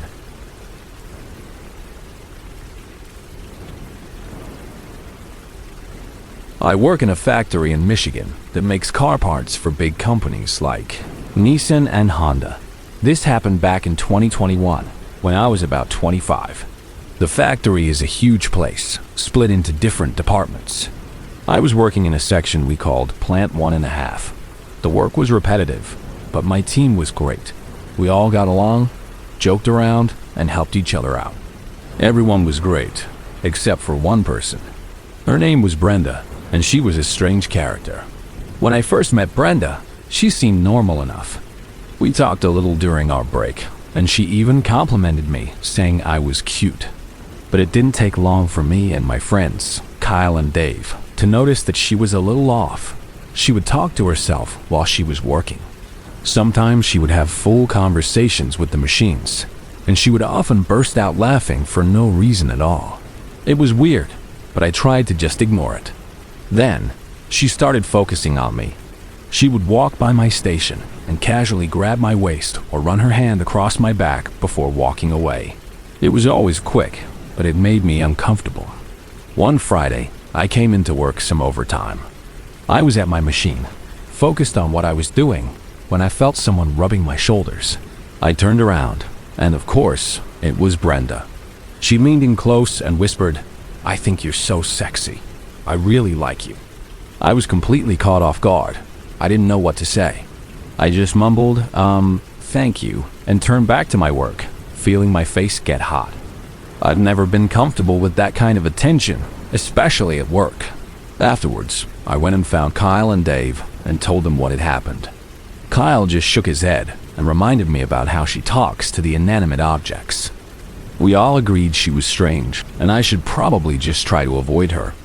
Later that day, my machine broke down, and my work partner had to climb inside to fix it. While I was waiting, Brenda came back over to my work table. She started asking me personal questions, like if I had a girlfriend. I told her no.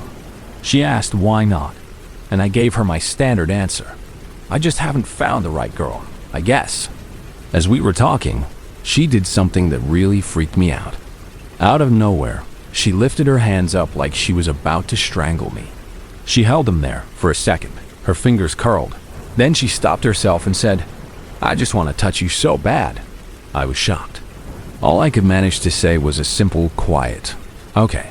After that, I became very uncomfortable around her. My friends started to find it kind of funny, making jokes about it like it was some kind of horror movie. We would joke about how I'd go out to my truck after work and she'd be there saying stuff like, "If I can't have you, nobody can." We had a good laugh about it, but deep down, it wasn't funny at all. It was starting to feel threatening. The machine was running well again, and things seemed to be getting back to normal. Then, just as she was getting ready to leave for the day, Brenda came back one last time. She asked for my phone number. Every instinct in my body was screaming at me to say no. My friends who were working nearby were even mouthing the word no to me. But for some reason, I've always had a hard time saying no to people. I don't know why. I caved and gave her my number. She wrote it down on the back of her hand, and then she asked me for my name again for about the 5th time that day. After she left, I told my supervisors what had been going on. When I got home, I told my dad about it, and he just laughed and acted proud of me, which didn't help at all. Luckily, she never called. She probably washed my number off her hand or just forgot my name again. A couple of days later, I was back at work on Sunday, feeling a little paranoid. As I was getting my machine ready, she came walking up to me, and she was in tears. Her face was all red and puffy. Before I could say anything, she just said, "Hug me." I reluctantly gave her a quick, awkward hug. She started telling me about all these problems she was having, but I can't really remember any of the details. Then she asked me for a couple of quarters to buy a bottle of water. I gladly gave her the money, just happy to do anything that would make her go away. Later that day, I decided to formally report her. My main supervisor had been absent on the Friday when most of it happened, so I had to write out a full complaint, detailing everything she had done and said. A while later, my supervisor came back and told me he had tried to talk to her about my complaint. He said that she went on a crazy rant, claiming that the feds had her cell phone and were monitoring her. He looked at me and said, "She's clearly crazy." I just nodded and agreed. Finally, it all came to an end a week later when I found out she had been fired. Apparently, she had been caught in the bathroom with a straw.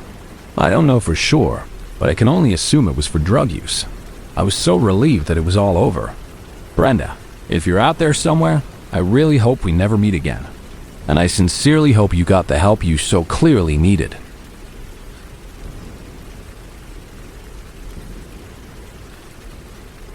The first of my close friends was getting married, and that called for a rite of passage, a bachelorette party in Las Vegas. For most of us, a group of girls in our early 20s from a small town, It was our first time in the city of excess. The sheer scale of it was overwhelming and exhilarating. The flashing lights, the constant noise, the feeling that anything could happen. We were having the time of our lives. The story that would come to define that trip, the one that still makes my stomach clench when I think about it, took place on our last night.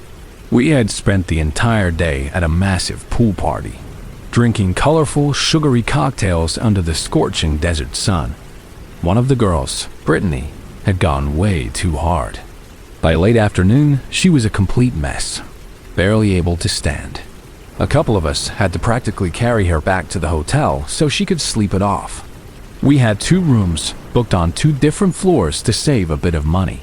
One was a suite on the 16th floor, and the other was a standard room on the 6th. Brittany was safely deposited in one of the beds in the 6th floor room, where she passed out almost instantly. The rest of us, still buzzing from the day, decided to go to a show at a club located inside our own hotel. The maid of honor knew the promoter, who hooked us up with a VIP table and a few bottles of complimentary vodka. We felt like celebrities, drinking and dancing as if we didn't have a flight to catch in the morning. At some point in the night, my friend Danielle and I pushed our way through the crowded dance floor to get to the bathroom. We were probably gone for 10 minutes at most. When we got back, our table was gone. A different group of people were sitting there, and our half-empty bottles of vodka had vanished.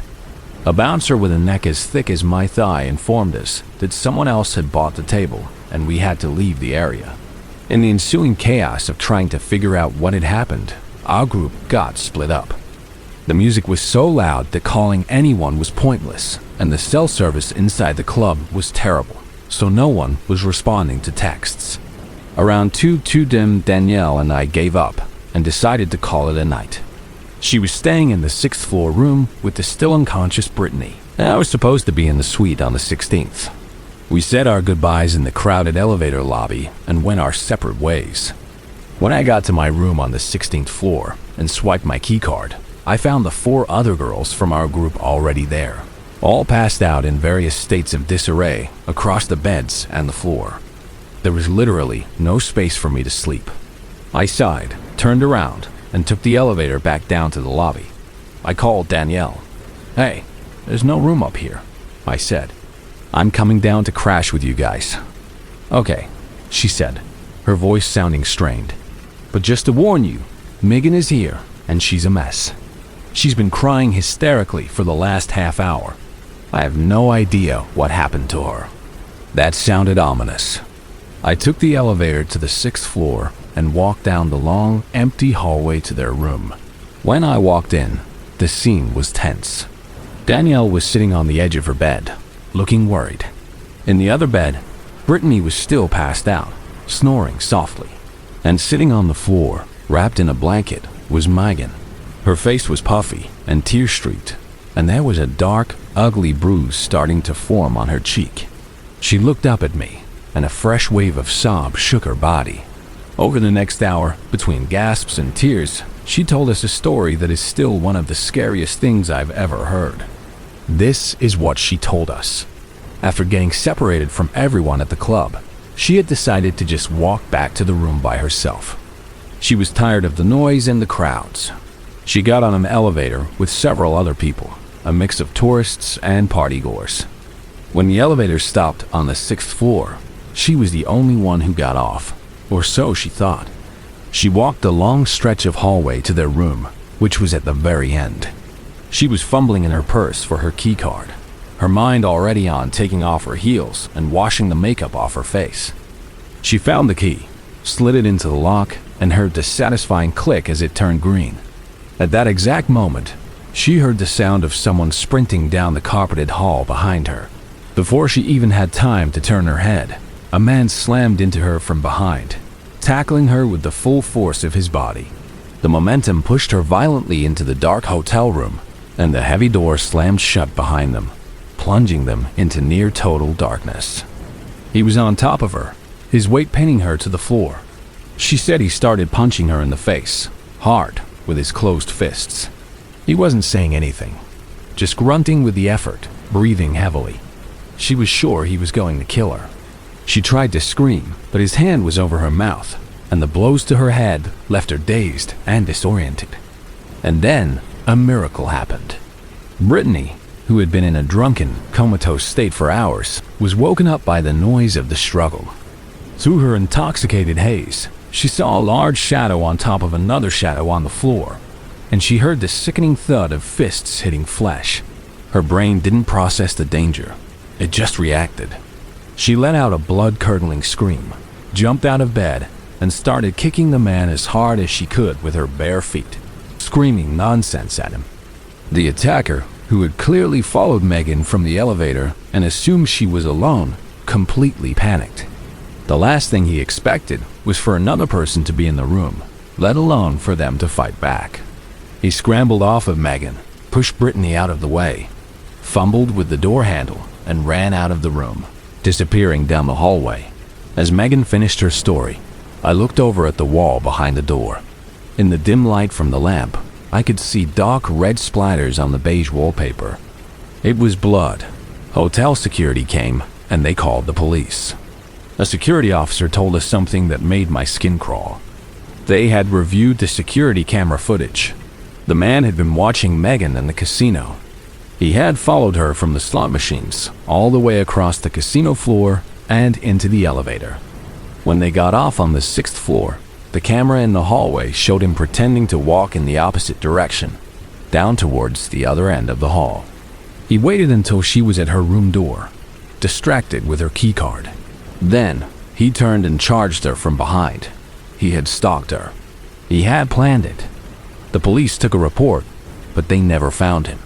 He just vanished back into the Las Vegas crowds.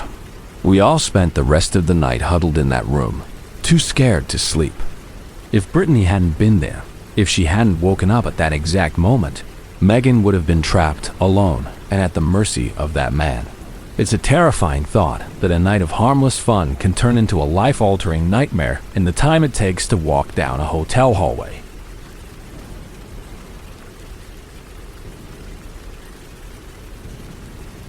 The air in the McDonald's was always thick with the smell of old grease and cleaning chemicals. It was a smell I had grown so used to that I barely noticed it anymore. It was just the background scent of my life. The aroma of another Tuesday night shift in a part of town that most people try to avoid after dark. Our location was a magnet for the city's problems. We were situated on a main road that cut through a sprawling estate known for drug deals in broad daylight and drunken fights spilling out of the pubs at closing time. Because of this, working here meant developing a thick skin. You had to learn to let the insults, the slurred comments, and the general unpleasantness roll right off you. I had gotten good at it. I could smile and say, "Have a nice day," to someone who had just called me a worthless cow, and I could do it without my voice shaking. It was a survival skill. That night, I was assigned to the drive-thru collection window. It was my least favorite position. You were trapped in a small glass box, a fixed target for anyone who felt like being a jerk.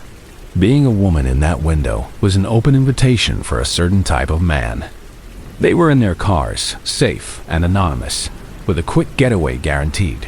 They could say anything they wanted, and they often did. Most of the time, it was just pathetic, clumsy attempts at flirting or crude remarks about my appearance. I would usually just ignore them, hand over their bag of food with a plastic smile, and close the window.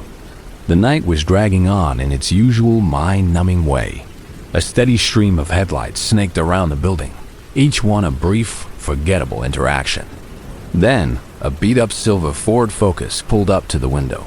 The car itself was unremarkable, but the man behind the wheel immediately set my teeth on edge.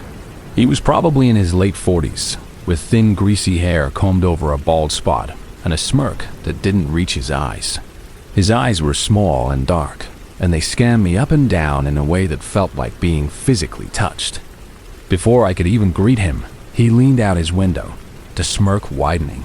"You've got beautiful BJ lips," he said, his voice a low, gravelly drawl.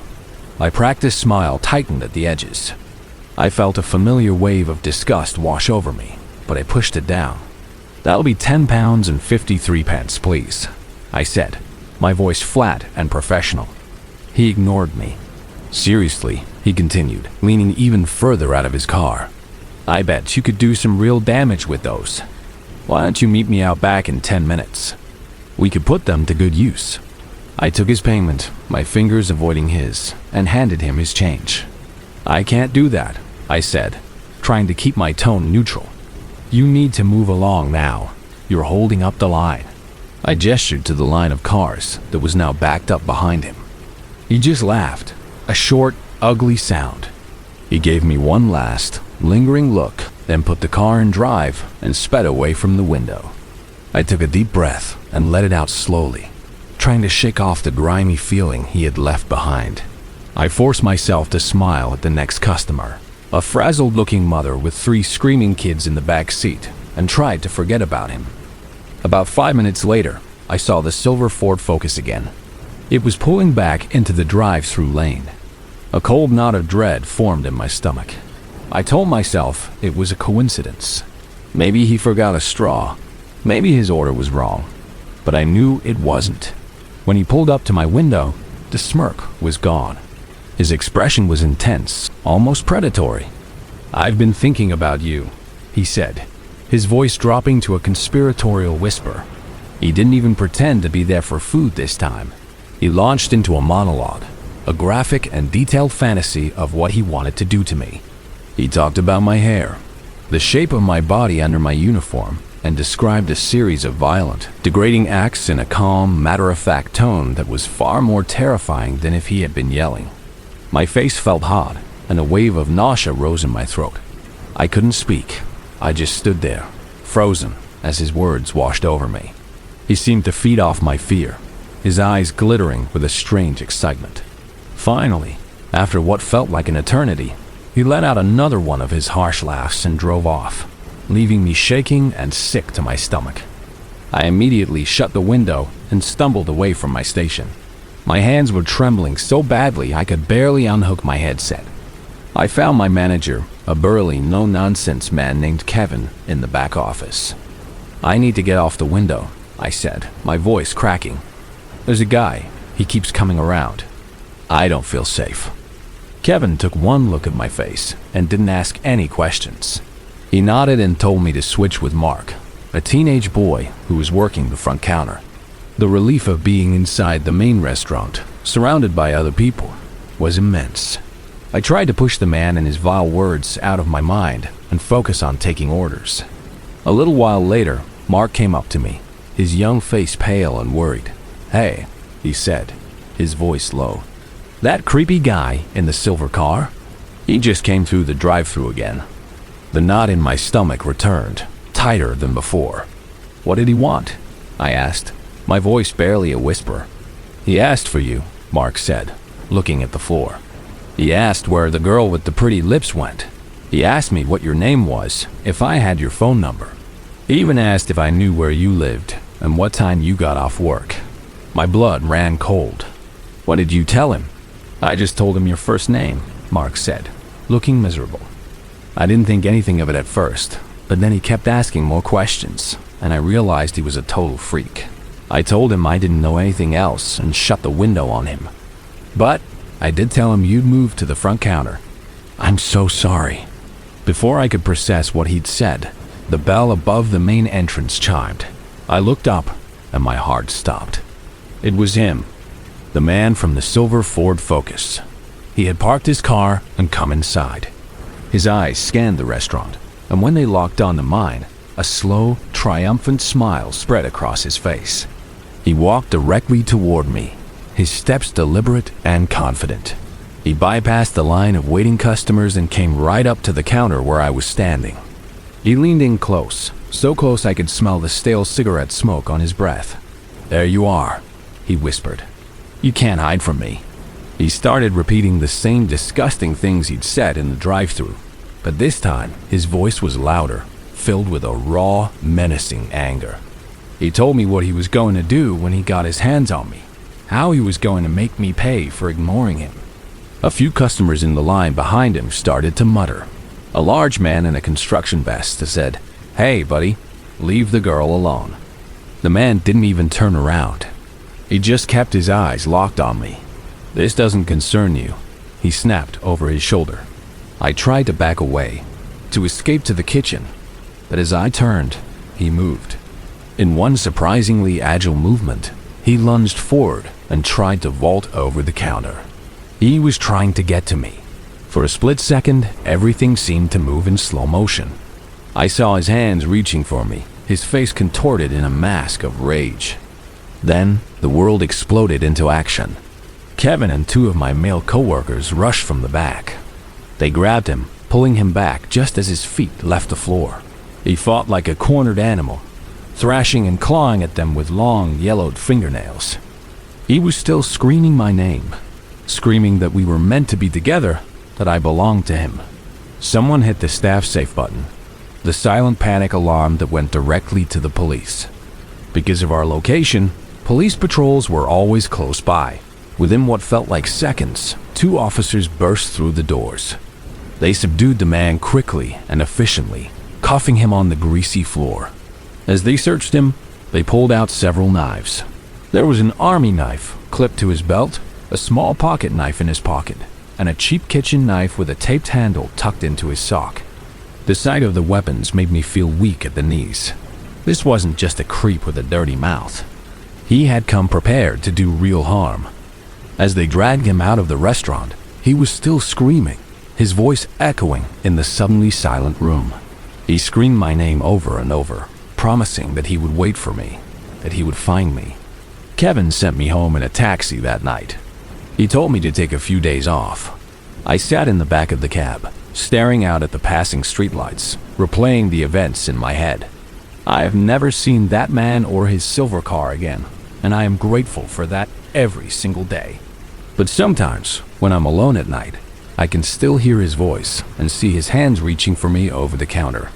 I still have nightmares about what would have happened if he had been just a little bit faster, or if my coworkers hadn't been there to stop him.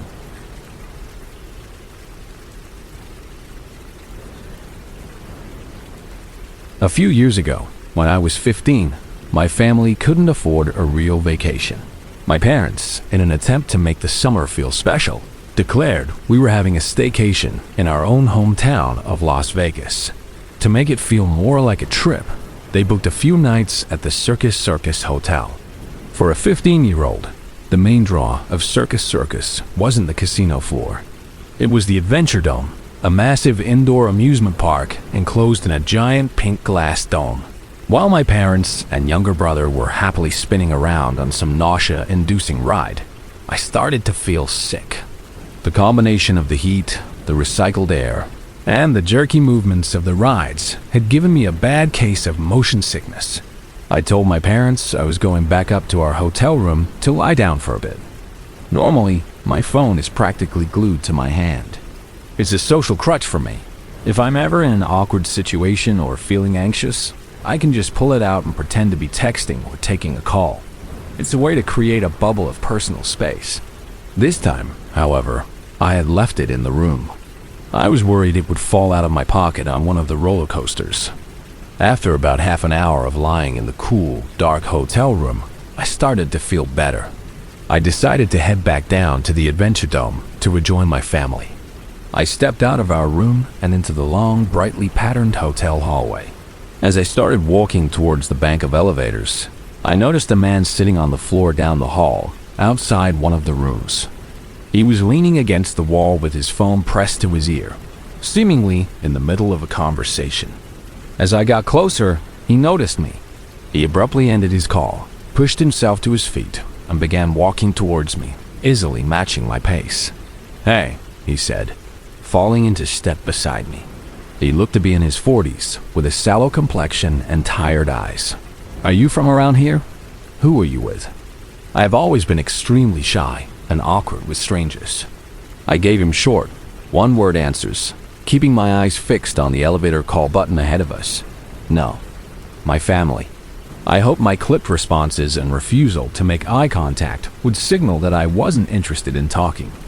He completely ignored my obvious attempts to end the conversation. He just kept walking beside me, a little too close for comfort. Then, his line of questioning took a deeply unsettling turn. "So," he said, lowering his voice slightly, Would you like to come have some fun with me in my room? I stopped walking for a second. I was 15 years old, and I probably looked even younger.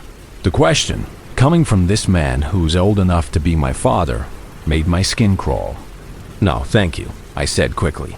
I'm in a rush. I have to meet my family for lunch. I picked up my pace, practically speed walking towards the elevators.